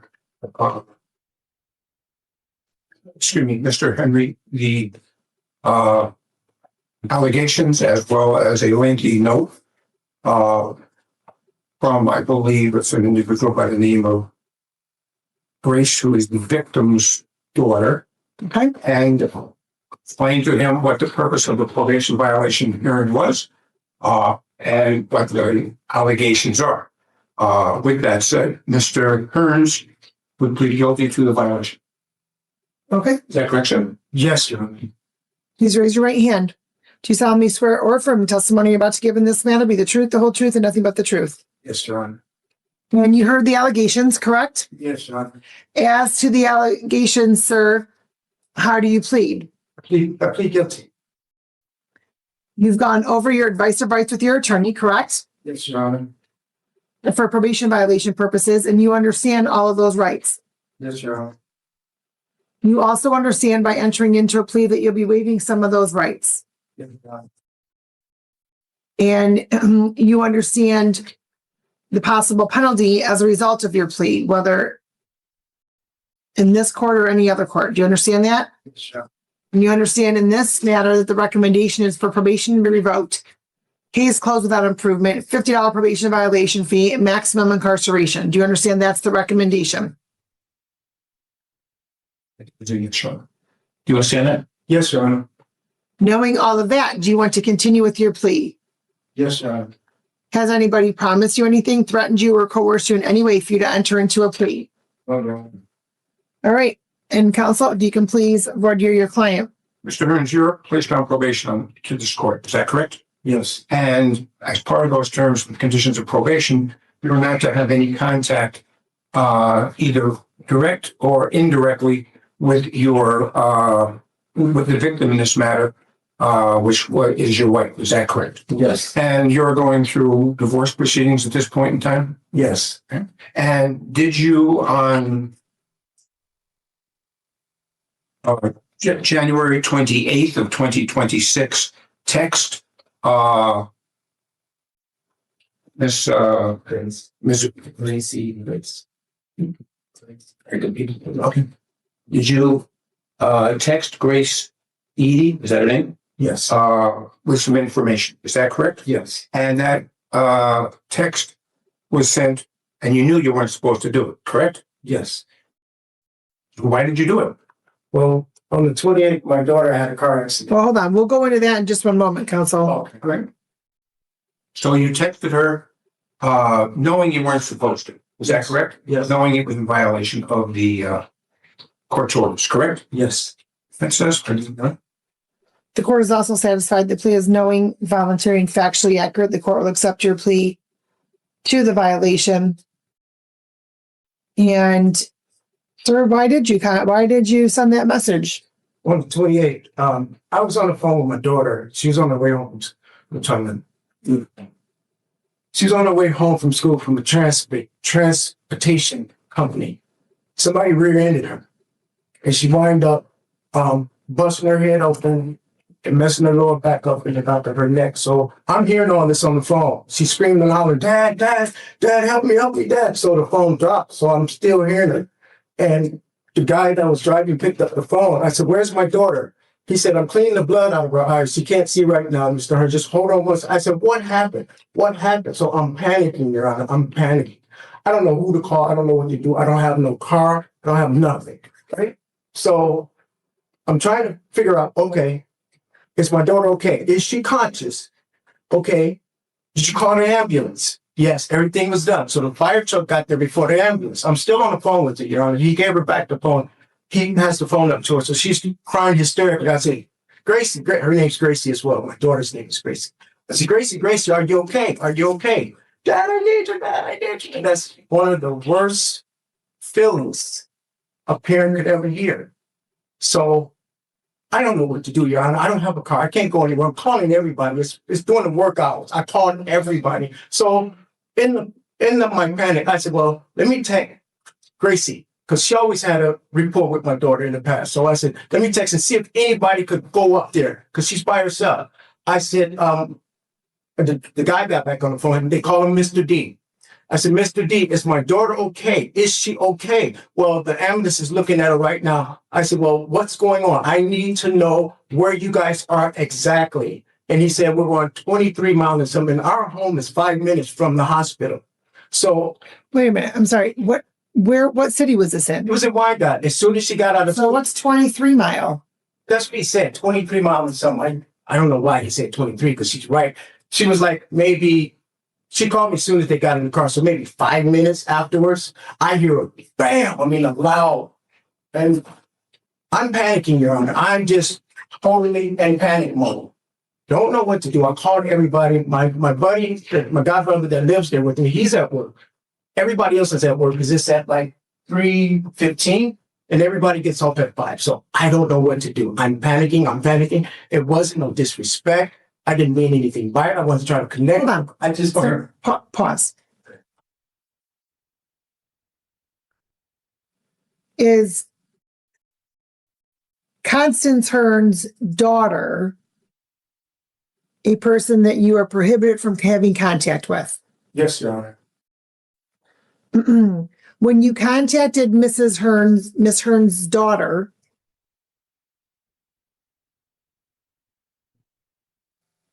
did you reference Constance at all?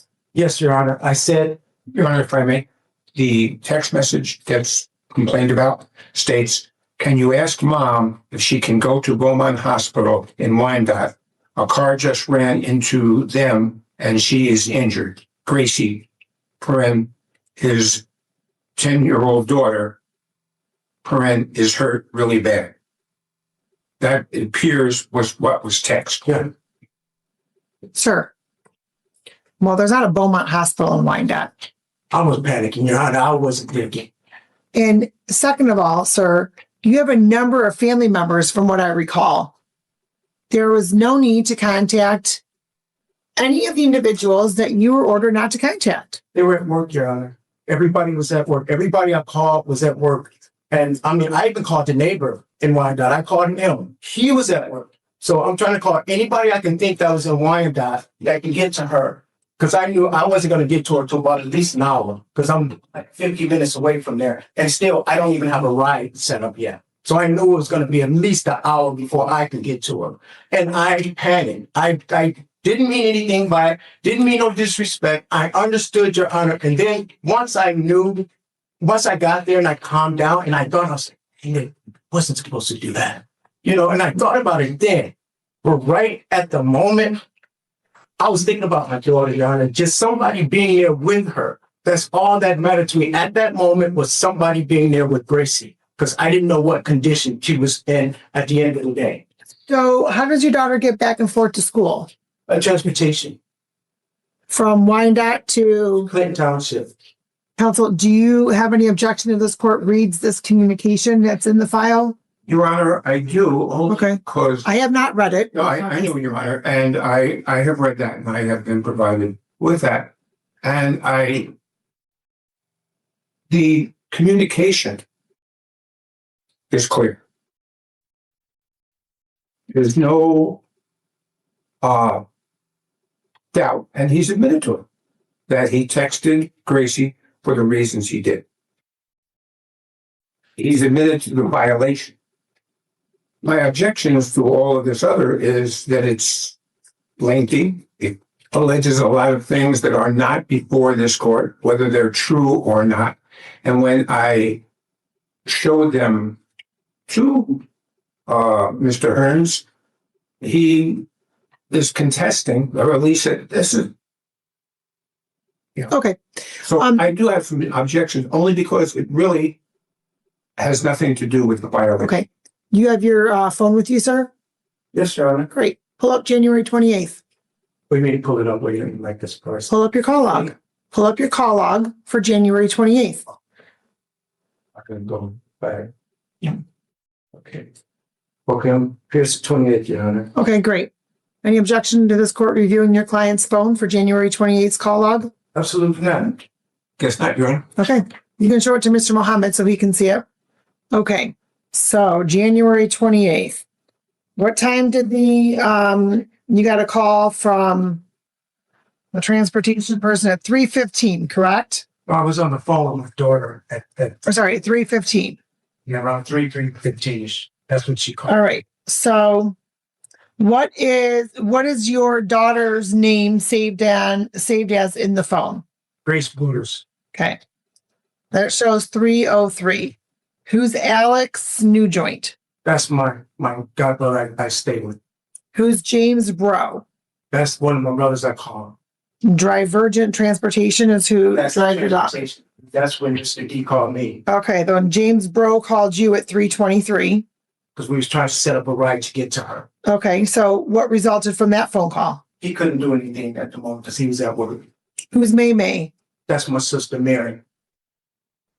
Who's the 313-998-6739 number? Probably a spam call. All right, then probation officer Shine. Frog Lip Potato Chip?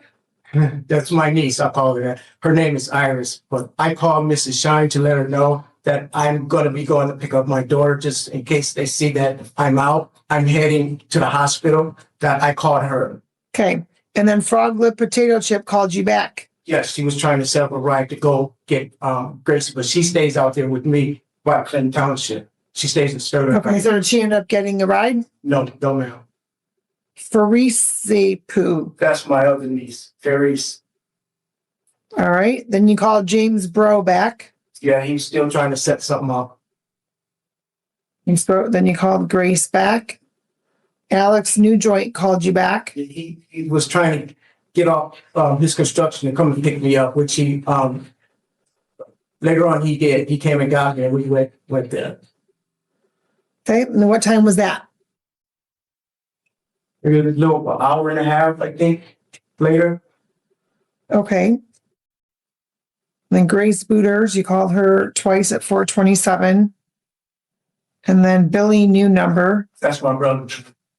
Okay. Then James Bro again at 4:30. Grace Booters, missed call at 4:32. Katrina, who's Katrina? One of my other friends, I was trying to get her to get out there as well. Okay. And then Grace Booters, again at 4:40, you called her. Carla, transportation supervisor, called you. Yes, ma'am. Who's Black Mama? That's my sister Louise. Who's Steve's mom? Oh, that's Melinda. Remember my friend that was here in the courtroom? Well, I don't know. Just so you know, Grace Booters is calling you. I'm declining the call. James Bro called in, called back. May. So what time did you contact Miss Hearns's daughter, Grace? Your Honor, according to the document, it's dated approximately 3:14 and 3:15. In the back of the. So, sir, your message to Miss Hearn's daughter, Grace, which you don't have stored in your phone. So is that a new number she has? Excuse me?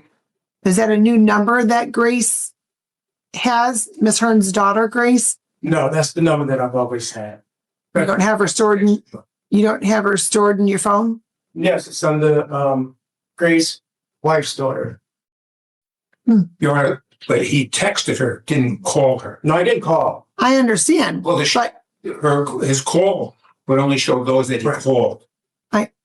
I'm very aware of that. Okay, What I'm also very aware of is that on the text message, it doesn't have anything on here that says the name. That's why it looks like it's just a number that you didn't have stored. Can you ask Mom if she can go to Beaumont Hospital in Wyandotte? Yes, sir. Yes, Your Honor. Well, sir, there's not only, right, did you have somebody, did you attempt to have somebody reach out to Miss Hearns?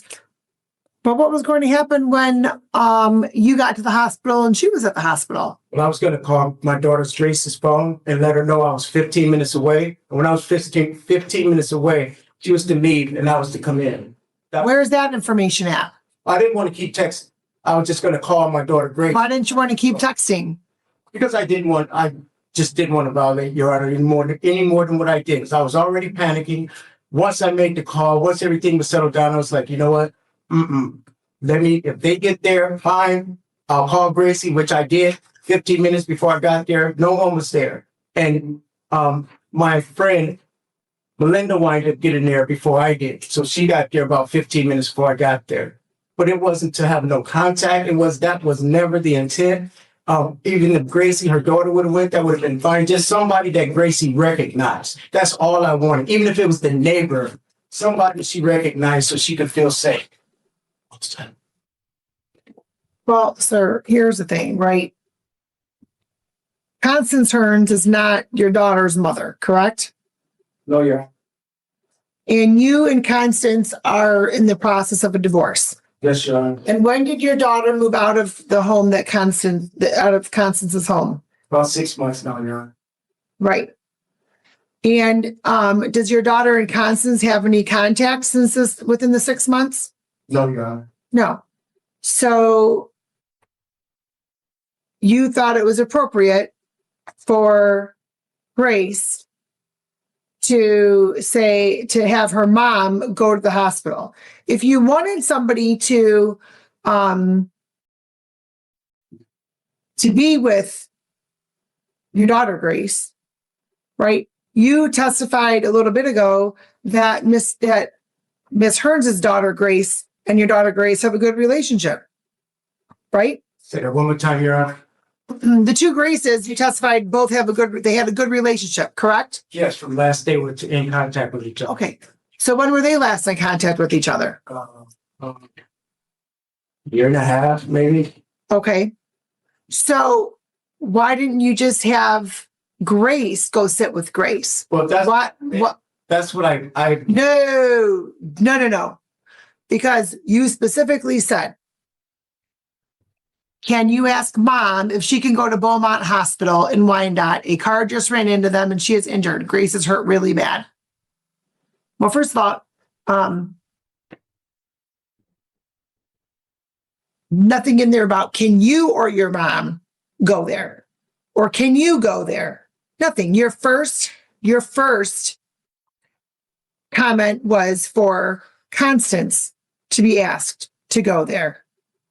You're correct, Your Honor. But in what I was saying in that statement was, it doesn't matter who goes, rather she goes, Grace goes, the neighbor goes. I just wanted somebody with my daughter.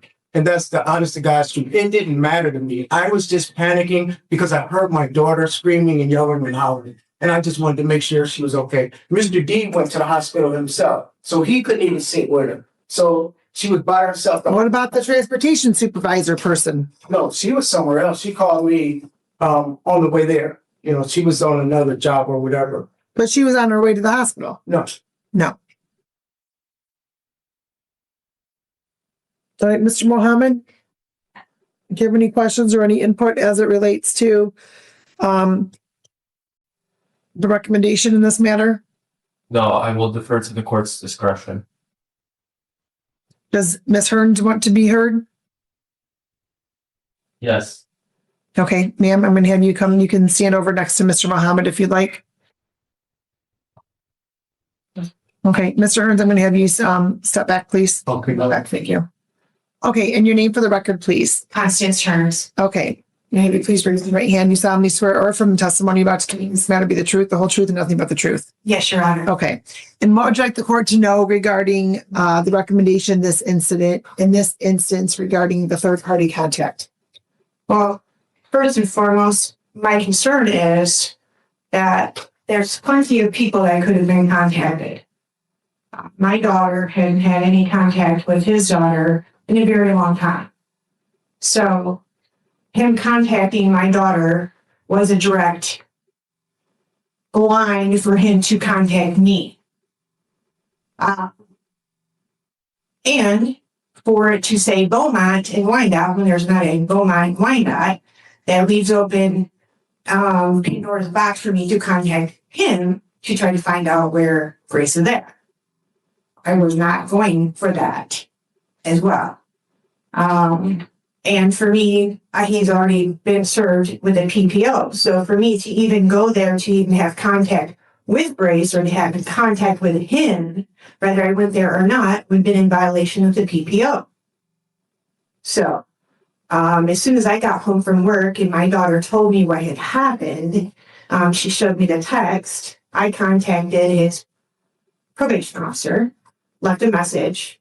I contacted Wyandotte Police Department and I told them what was going on, asked them what should I do because he was already served with the PPO. They told me to make a police report, they would send an officer over. So they sent over 2 officers. I showed them my daughter showed the phone, and they took all the information. And then when his PO contacted me, she asked me to write a statement. And she also asked my daughter to write a statement. My daughter came up here and she also spoke with Detective Sable, and he had her write a statement as well. So my concern was, if my child is in an accident, I'm going to know exactly what hospital my child's going to. I'm going to know it's Henry Ford or it's Beaumont and where it's going and who am I contacting. So to say Beaumont and Wyandotte, that was alarming to me. The questions that I would ask even today was, did I know for sure if Grace was okay or if she was even in the hospital? And I did not know because I did not contact anybody. Because then again, it would be in violation. So I did not know. Okay. And it just seems to be, and I did add other things into my statement because it seems to be an occurring situation. Just as him getting his belongings, having his friend Alex coming to get his stuff. You know, he was given clear instructions from our divorce lawyer to his lawyer. They're to come and get their stuff and leave. And that did not happen. They came, as soon as they pulled up with the U-Haul, they came right to the door. This stuff was outside. They came to the door asking for me. Henry was on the phone with the other gentleman the whole time they're getting their stuff. And the gentleman, it's on recorded on my Ring camera, where the other gentleman is telling Henry that I'm not there, that I'm gone with the Audi, that my Lincoln's still there. So you're there to have your friends pick up your belongings, but they're on the phone with you, recorded on my Ring camera, where you're getting information on where I'm at, what vehicles I'm gone in, when you're supposed to have your friends come there to get your stuff. And this is continuously concerning to me. And that's why I added those things in there. And that's why my daughter added other things then to the statement. Okay, thank you. And Judge, if I may ask her one question. Has the defendant had any contact with you besides, I know he didn't have contact with you in this incident, but has there been any other attempts besides this incident? There was an attempt in November. Was that before or after the defendant had pled guilty? It was before probation. So I'll ask you from the time of the plea of this case. Has there been any attempts? Since probation? Yes. Okay. Thank you. Judge, I'll ask the court before making the determination. I don't know if we need to adjourn it to confirm with the hospital whether or not there really was an incident before we can make a informed decision on what to do. Because what if there was never an incident that occurred? I'm not saying that that's the case. Very well may be. But there's been no evidence presented to the court or to myself at this time. Your Honor, this is a probation violation. Probation violation was that he, contrary to this court's orders, contacted directly or indirectly the victim in this matter. He's pled guilty to that and evidence has been. So are you looking for something specific to this case? Yes, I'm showing the incident itself. I was gonna show Mr. Muhammad if it was okay. Your Honor, that. It appears as though the relevance of whether or not the accident actually occurred is as far as the intent or otherwise. So I do find that that would be relevant, whether or not there was an actual incident. What is that, sir? Is it my chart or what is that? With all over the place. No. I got the stitches. No, what I need to see is which hospital was your daughter at? It was Henry Ford Wyandotte. I found You out think? Henry Ford Wyandotte later. Hold on. Which hospital did you visit her at? Henry Ford Wyandotte, Your Honor. Okay. At the time, I don't know why I was thinking Beaumont. It just. So hold on. Does your daughter have my chart set up? She should. If not, I can get the information from Wyandotte. Henry Ford Wyandotte Hospital. I can get the paperwork from them if you'd like. And I can send it to my probation officer for Mr. Muhammad, whichever one. Well, Judge, I guess that would involve potentially HIPAA, and I don't think we should go down that rabbit hole. Let me clarify. Want to raise it? I'm not I'm not necessarily looking for what she was treated for or otherwise. What I'm looking for is to see whether or not she was actually at the hospital on January 28th. And so all that has to indicate is something that shows that she was in fact at the hospital January 28th.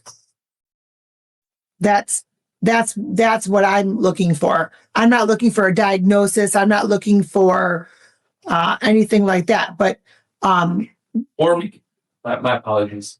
Or we can just subpoena one of the witnesses to that incident, whether it's a transportation driver or whoever it may be, and just get their position on whether or not that incident occurred.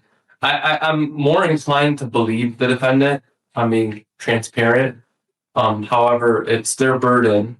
So I just want to ensure they've satisfied that. It's whose burden? It's whose burden? It's the defendant's burden to show that there's a reason for the violation. It's not the people's burden. well, hold on. First of all, really, the only thing I have to decide, because Whether or not. he's already pled guilty because he had contact, a third party contact. And it sounds as though the reason for the third party contact, it appears the reason for the third party contact is what Mr. Mohammed's trying to determine if that was even a legitimate I understand, Your Honor. basis as far as whether what this court should take into consideration in fashioning its sentence. Would that be accurate? Correct. Absolutely. And I do understand that, Your Honor. Yes. What I'm saying is, there is no burden. He's pled guilty and now. Correct. It's fine, right. Autumn, what does the docket look like on the 19th? That would be sufficient time to get the document that would show whether she was or was not in the hospital. The 19th says covering 28th. You see, state of it? February 19th? February 19th. Okay. What's our docket look like?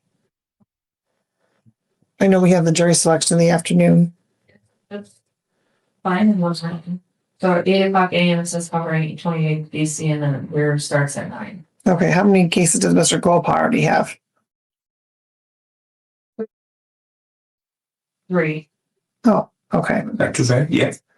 Yeah. 2 weeks later. Let's set the sentencing in this matter for February 19th at 9 a.m. Okay. Your Honor, there's a Henry Ford was sending me a survey after I was there on the. Sir, what I need to see Right. is your daughter's date of service. That's what this court needs to see. Date and time. Okay. When do you need it by? You get it. You have to bring it by the 19th. Bring it by the 19th. Okay. Okay. Sure. So because I have restrictions from leaving, is it sufficient that I text the probation officer and let her know that I'm on my way to the hospital to get documentation and back, so she know everything that's going on? Yeah. Restrictions from leaving what? Here to the home. He's on house arrest, counsel. Oh, I didn't know that. Right. So, I mean, As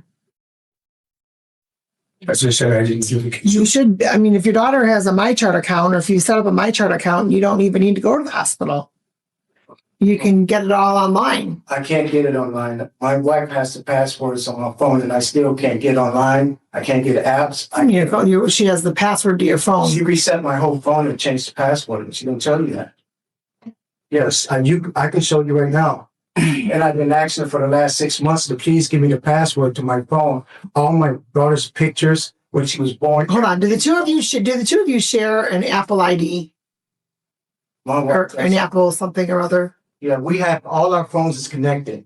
Okay, Did all that. then you have to connect your phone somewhere else. She has my old phone. That's how she got in this phone. That she reset everything and she's changed the passwords.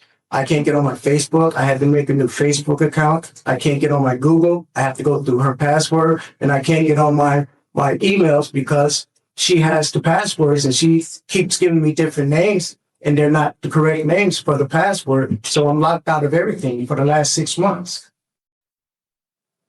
And I was wondering, well, why would you do that? Why would you reset? Okay, I'm not getting into why or anything like that. Speak to your divorce attorneys so that you can all figure that out. But in any event, your daughter's are you chewing gum? Chewing with Tom. Chewing what? Tom, I do that. Your daughter's MyChart isn't connected to the Google or anything else like that. Your daughter's MyChart, if you set it up, then you can set up the password and all that other sort of stuff. Or I would think that when your daughter was discharged from the hospital, you had those papers. No, but once I set it up, it still come to my email and I can't get into my email. Sir, set up a new email and link a new email to the MyChart. It's not that difficult. But do you have the paperwork from when your daughter was discharged? Do you have the paperwork from when your daughter was discharged? That's what I'm saying. I don't know. Wait, you know what? Yes, I do. I do. Okay, well then, great. I have it. Because James, Okay, sir, I don't need to know why you have it. Yes, Say bring you it back. Okay, I'll bring So it then back you on the can 19th. you can bring it, you can scan and email it or whatever you need to do. What time? 9 a.m. on the 19th. And I'm sorry. Yeah. And last but not leastly, I have major respect for you, Your Honor, and I would never lie to you. I would never lie to you. And November was not the last time my wife saw me. She lied to you right to your face, and I have proof. My wife stayed with me for 14 days trying to get me back home. And the only reason why I didn't go was because of her daughter. Just forget the whole thing. I am not getting into this. I am not going in. Nope, not doing it. Not doing it. Okay, be back on. All right. See you back on the 19th at 9 a.m. Thank you, Your Honor. Sorry about that. Have a good day. Off the record.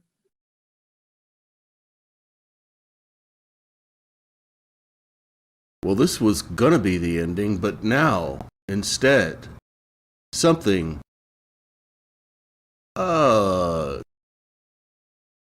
for something not so different.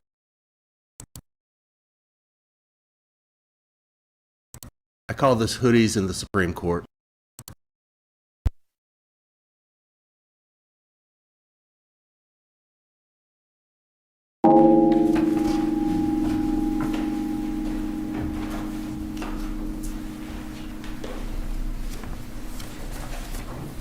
Good afternoon, sir. Are you Mr. Kenneth Martin? Good afternoon, sir. Yes, I am. Very good. We're pleased to have you here today. You've had the benefit of watching attorneys present their case, argue their case while you were waiting for your case to be called. You have, and the attorney opposing you have 15 minutes each to present your arguments. You have the right to reserve 5 of those or less, 15 minutes if you want to rebut, to respond to what the attorney says. Do you wish to save any time? Yes, Your Honor. I would like to set aside 5 minutes for 5 minutes. Very good. Then the clock will be set for 10 minutes, and that'll be your initial statement. The floor is yours. Yes, Your Honor. So I'm Kenneth Martin, the appellant in this case. May it please the court, my name is Kenneth Martin, the appellant This is an appeal from the trial court's denial of a Tennessee Rule of Civil Procedure Rule 60.023, the judgment is void motion. The issue underlying is that because the trial court proceeded to a final judgment without a complaint ever being filed in this case, and without the appellant ever being served with the summons and complaint in the case, violating my foundational principles of due process and the Tennessee Rules of Civil Procedure. According to the Tennessee Rules of Civil Procedure, Rule 3, it says all civil actions are commenced by filing a complaint with the clerk of the court. In this case, there was no complaint filed with the clerk of the court, so the case should have never proceeded in court. There's no record that shows that a complaint was filed with the court, so without a complaint being filed, there's nothing that the judge, had subject matter to rule over, I feel, in this case, Your Honor. And so, in addition to that, Tennessee Rules of Civil Procedure Rule 4.05 requires that Mr. Martin be served with a summons to establish personal jurisdiction. There was no summons that I was served with for the case, Your Honor. So the court lacked personal jurisdiction to make any orders or judgments against me in the case. And without service of process, the court lacked personal jurisdiction pursuant to Tennessee Rules of Civil Procedure 12.02, lack of jurisdiction over the person to enter any valid judgments or orders against Mr. Martin. In addition to that, Tennessee Rules of Civil Procedure Rule 4.011, this rule says that upon the filing of a complaint, the clerk of the court shall promptly issue the required summons and cause it. And in this case, Heather L. Moore, without the filing of a complaint, issued summons in this case. As a result, Heather L. Moore had no legal justification to issue the summons in this case because there was no complaint filed with the court. And then the state of Tennessee, XRL, and Ms. Barrett failed to serve the summons upon me for the case, Your Honor. So I was not legally before the court in this case. Pursuant to Tennessee Rules of Civil Procedure Rule 4.012, Mr. Martin was never served with the summons for the February 6th case. This rule says the process server must be identified by name and address on the return. There is no record of a process server being identified by name and address for a summons and complaint for the case on February 6th, Your Honor. And then under Tennessee Rules of Civil Procedure Rule 4.02, it outlines all the requirements that must be met for a summons. And nowhere in the record does it show that a summons meets those legal requirements that were served upon me, Your Honor. And so those requirements are that there was, Mr. Martin was never issued a summons in the name of the state of Tennessee for the case. Mr. Martin was never issued a summons that was dated and signed by the clerk of the court for the case. Mr. Martin was never received a summons that contained the name of the court and the county. Mr. Martin never received a summons with the title of the action listed as a summons that required Mr. Martin to appear in court on February 6th. Mr. Martin never received a summons that was directed to him for the February 6th case. And Mr. Martin never received a summons that stated the time within which these rules required the defendant myself to appear and defend, Your Honor. Consequently, Ms. Barrett in the state of Tennessee XRL failed to serve Mr. Martin with the summons that meet the legal requirements of Tennessee Rules of Civil Procedure 4.02. All right, Tennessee Rules of Civil Procedure Rule 4.031, Your Honor, says that the person serving the summons shall promptly make proof of service to the court and shall identify the person served and shall describe the manner of service. There's no record of any person promptly making proof of service to the court and identifying Mr. Martin as the person served or described the manner of which Mr. Martin was served for the February 6th case, Your Honor. And then, what is this? Under Tennessee Rules of Civil Procedure Rule 4.032, it says that the person making the service shall endorse over his or her signature on the original summons the date of mailing a certified copy of the summons and a copy of the complaint to the defendant and the date of receipt from the defendant. There is no record that the person making service endorsed over his or her signature on the original summons, Your Honor. The date of mailing a certified copy of the summons and a copy of the complaint to Mr. Martin, and the date of the receipt of return from Mr. Martin. As a result, Mr. Martin and, Mrs. Barrett and the State of Tennessee ex rel have failed to meet the legal requirements pursuant to Tennessee Rules of Civil Procedure, Rule 4.032. All right.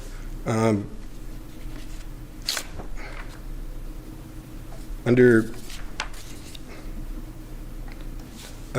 Tennessee's Rule of Civil Procedure, Rule 4.05, this rule requires that for service of process to be met, that I be served with a summons and complaint. Because I was never served with the summons and complaint, service of process was not met in this case, Your Honor.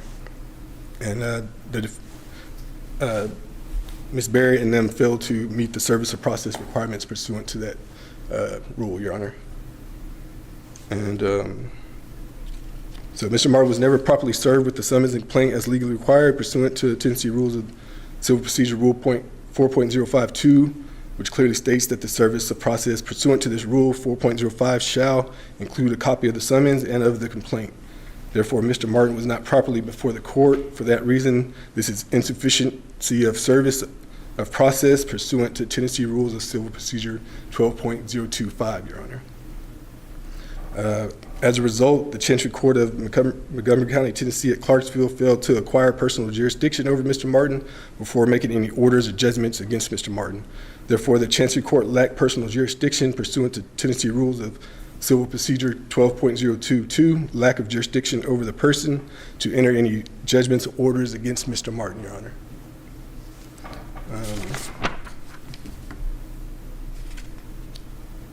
So, conclusion for this, Your Honor, would be that no summons and complaint were served. The court lacked personal jurisdiction over Mr. Martin. Consequently, the judgment should be void under Tennessee Rules of Civil Procedure Rule 60.023.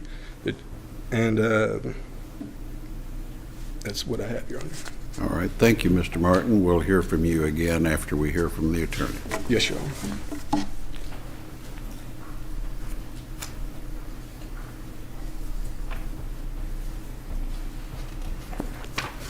Good afternoon. Good afternoon, Your Honor. Rebecca Garman from the Montgomery County Bar. I represent Magistrate Travis and the Clerk and Master Heather Moore. Mr. Barnett represents the State of Tennessee defendants, and I will ask that the court allow him 7 minutes. I'm going to take the first 8 minutes, and Very he'll good. argue for the final All right. 7 We'll minutes. set your clock for 8 minutes. Thank you.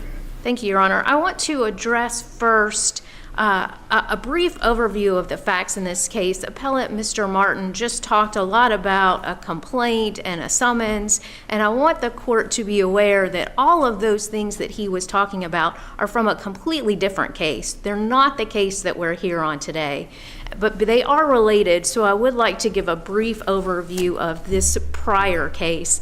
In March of 2018, plaintiff appellant filed a petition or a complaint for divorce against defendant Natasha Barnett. That divorce was finalized in May of 2019, and that was the end of the divorce at that time. However, in January of 2022, a petition to set child support was filed on behalf of by the state of Tennessee on behalf of Ms. Barnett.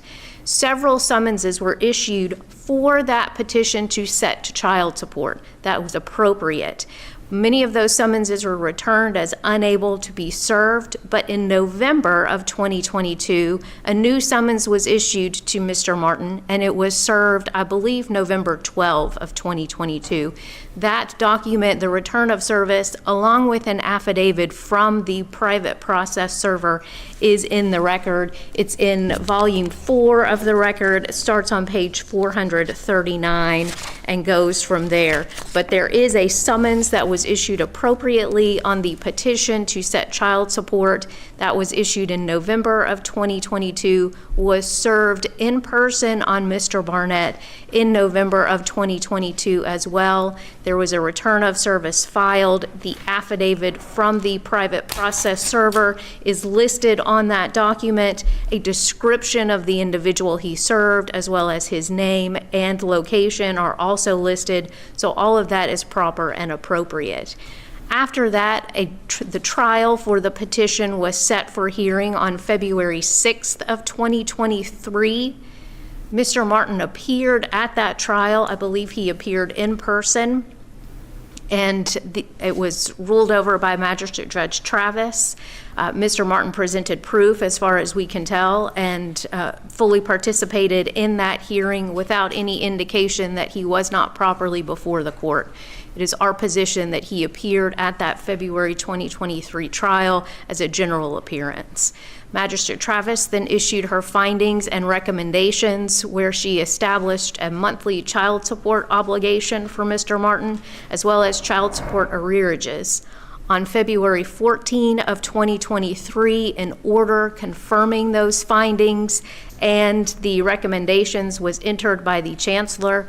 That will be the final order establishing the child support obligation and the arrearages. 30 days passed, there was no appeal. In fact, there has never been an appeal of that order. In January of 2024, a new petition to modify the child support was filed by the state of Tennessee on behalf of Mr. Martin. That matter was set for a hearing on June 3 of 2024, and at that time, Mr. Martin asked that the petition be dismissed. The petition was dismissed. Ironically, though, that same day, June 3 of 2024, Mr. Martin turned around and filed this lawsuit that we're here on today.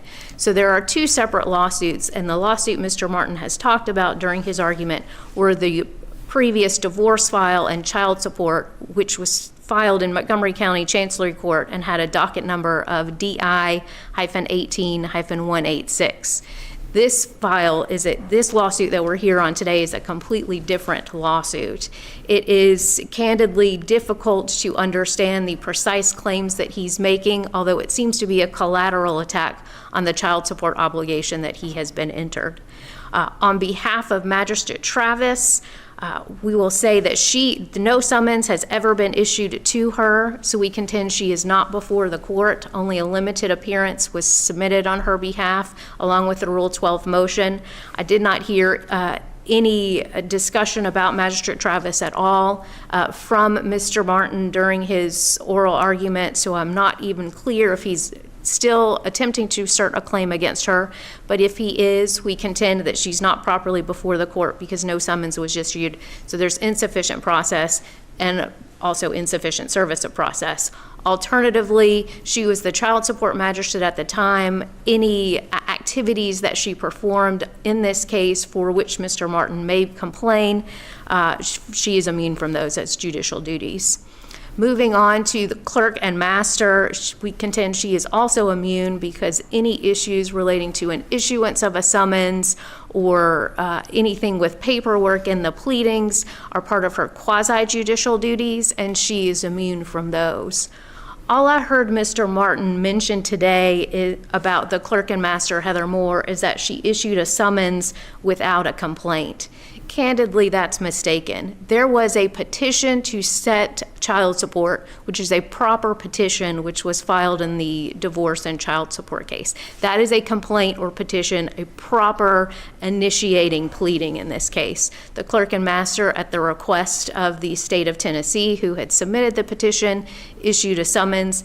In fact, issued several summonses because the first were not properly served on Mr. Martin. But there was a summons that was issued in November of 2022 and properly served on him later that month. So all of those activities that the clerk and master Moore performed were quasi-judicial functions for which she is entitled to immunity. I also want to address a few things that were addressed in Mr. Martin's brief, although I did not hear about them today. There was a significant discussion in the brief and at the trial court level about the clerk and master not signing some of the pleadings, some of the summonses, and instead the deputy clerks were signing those. That is absolutely appropriate under the law, and we have cited those provisions in our brief. The second dealt with a requirement under Federal Rule of Civil Procedure 4, which required the inclusion or the asphyxiation of a court seal. There is no such requirement of putting a court seal on pleadings in the Tennessee Rules of Civil Procedure, and the Federal Rules of Civil Procedure do not apply in this case. We have outlined for your honors and for this court the supremacy clause allegations that Mr. Martin made. I did not hear him discuss those today, so we will rely on our brief on those options and contend that the trial court was correct, that the Rule 12 motions to dismiss Magistrate Travis and Clerk and Master Moore were appropriate and should be affirmed on appeal. I will say, and just want to reiterate, that the child support judgment is not void, as Mr. Martin argues, because there was a proper petition to set child support. There was a summons that was issued for that petition, and that summons was properly served upon Mr. Martin in person in November of 2022. But regardless, if there was some issue with service of process, he appeared and has waived any service of process issue by a general appearance and participation at the trial court level in February of 2023. All right, thank you very much.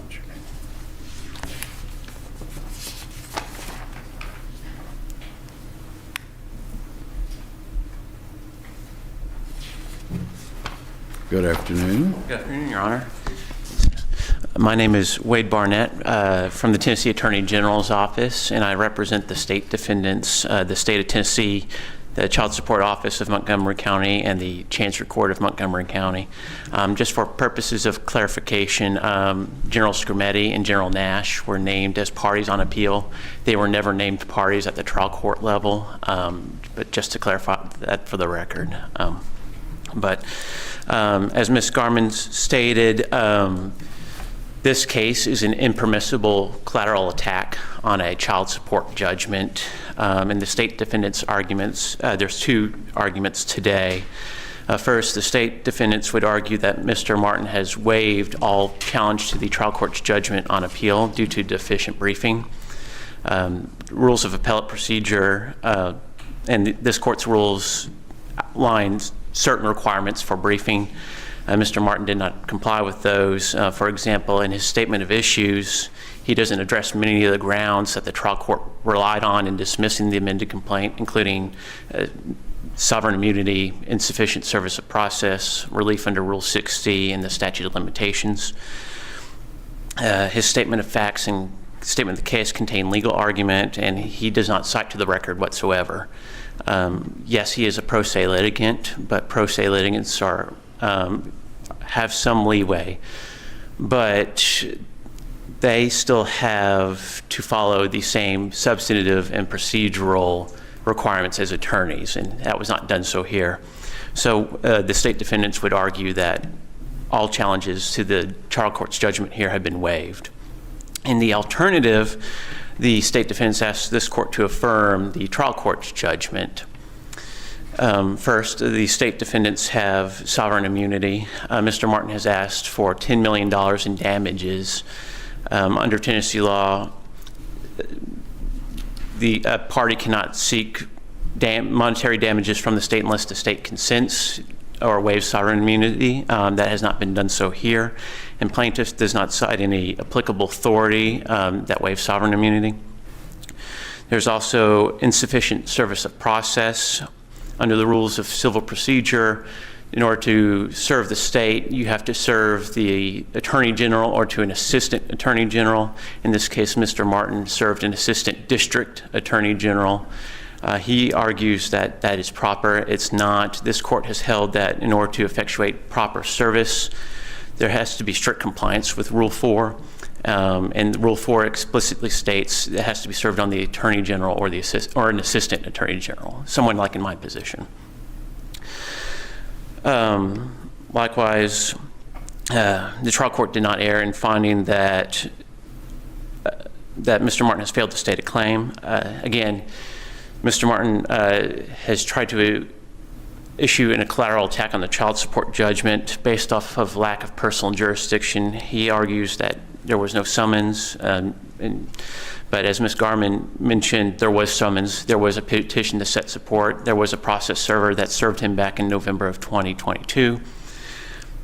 And even then, as Ms. Garman mentioned, Mr. Martin made an in-person appearance on February 6th here in Montgomery County.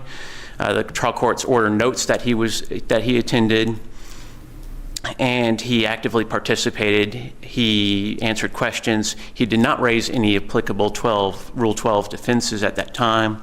He did not file a notice of appeal. And when the state filed a petition to modify on his behalf, he dismissed that before filing the current complaint before this court. Also, there's a statute of limitations. Constitutional torts have a 1-year statute of limitations in Tennessee. The child support order was entered in February of 2023. His wages were first garnished in April of 23, but he didn't file his complaint until June of 2024, over a year later. So there are a number of different arguments that Mr. Martin has made in his brief regarding Rule 60, equal protection due process claims. However, as stated earlier, he's actively participated in the child support proceedings, and I would rely on the brief for those issues, and if the court has any questions for me, I'm happy to answer those, but that would conclude my argument. All right, hearing none, thank you, General. Thank you, Your Honor. Mr. Martin, you have the opportunity to respond or make your final argument.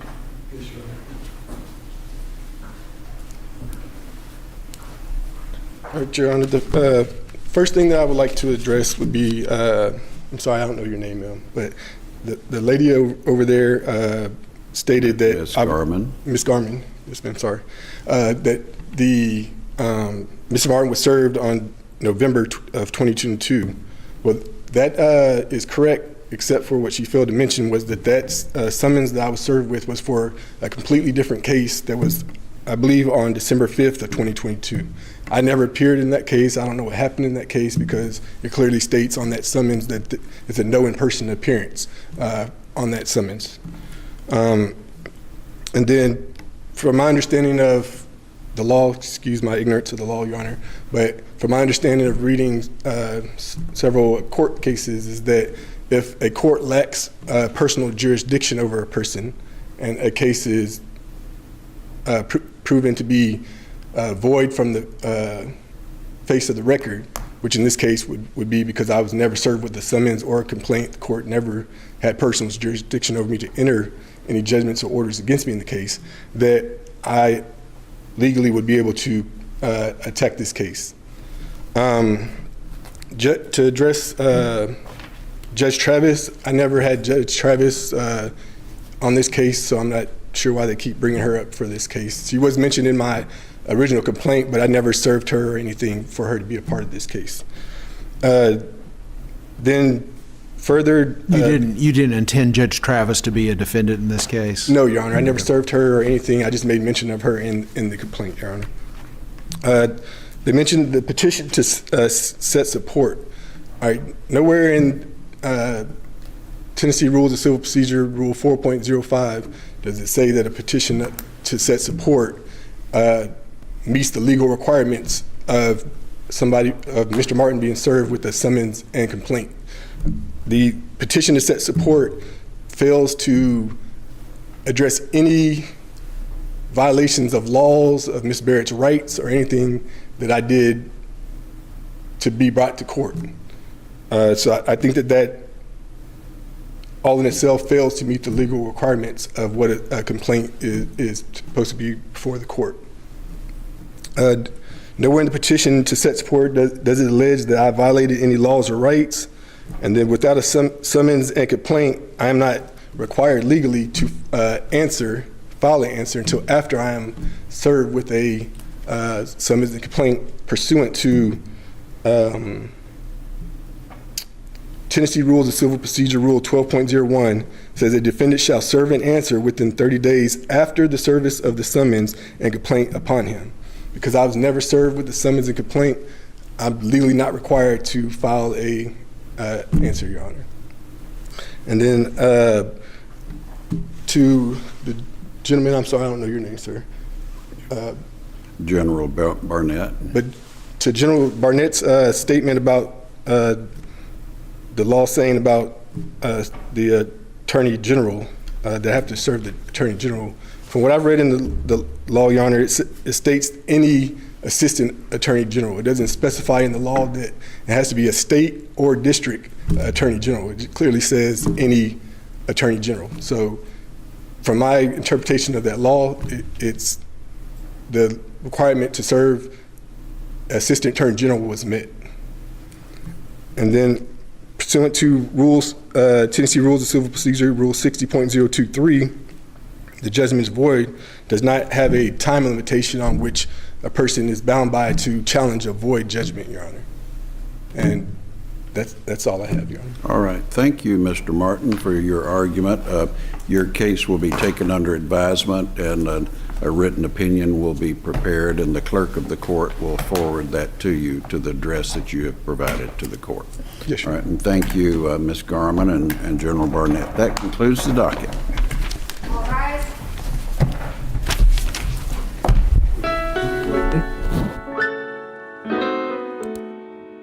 And that concludes the docket. Yeah. Well, I started not to show that one because, you know, it's a written opinion and we'll probably never know how it comes out. But, you know, the more I thought about it, I kind of thought he sounded a little bit like a subset too. But, you know, he's barking up all the wrong trees. He's got a tribunal of Supreme Court judges, Tennessee, sitting in front of him, and man, he's just not making any sense. Don't go pro se with your arguments to the Supreme Court, people. It's just not a smart thing to do. That's just one of the many lessons I hope you have learned here with us tonight, because if you were paying attention, you might have just stumbled around and absolutely accidentally learned a thing or two. But that's all I got to show for the time being. Tomorrow's a different day. You know, I'll have a lot more. You heard what Judge Middleton said. They have a ton of cases tomorrow, and I think we've shown Judge Middleton almost every day of the week this week, and we might just finish off the week the same way that we started. You know? In the meantime, I do want to say, I am your humble lone wolf, and I am your humble host. I can't talk anymore. I'm the guy who presents these things here for you every night at 8 p.m. Central Time, 9 p.m. Eastern Time. I'll be back here tomorrow. Same Wolf Time, same Wolf Channel, and don't forget the weekend show coming up on Saturday at 11 a.m. Central Time. That's noon Eastern Time, in case you were wondering. And maybe there's some taupe tomorrow. We'll be watching Simpson. We'll be watching out in Middleton. We'll be watching out all over the court sphere, because I am your Lone Wolf Usul, and I am here. But for now, I, your humble Lone Wolf Usul, and I'm out. Thank y'all for hanging out for such a long, extra long show. Hope you enjoyed it. I was actually gonna end it on the, it was originally gonna end with DeSanta.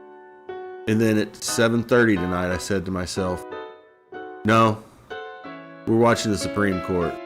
Because I still think that was a hoodie. Some of the viewers don't think it's a hoodie. That's okay. Hoodie or not, he's pro se, all crazy, and he needs to pay his dadgum child support. Out! That's all I have to say. I'm done. No more. That's it.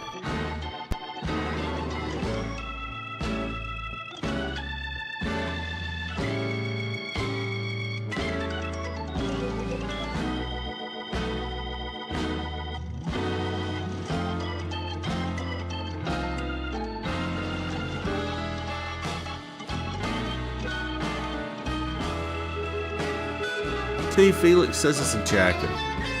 I'm not going to argue with Felix. If Felix says it's a jacket, it's a jacket. I think Marty said it was a jacket too. You know, it is what it is. He's still a per se idiot.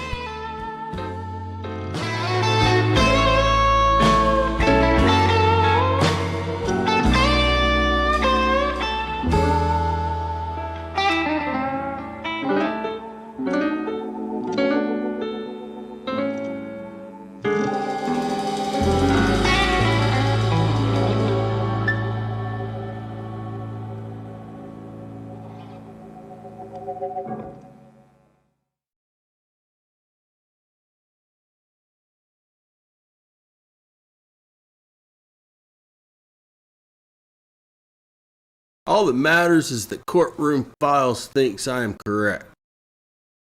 I ain't too proud. Y'all have a good night. Now here. Go. We ain't got nothing else to show. Yeah. Go.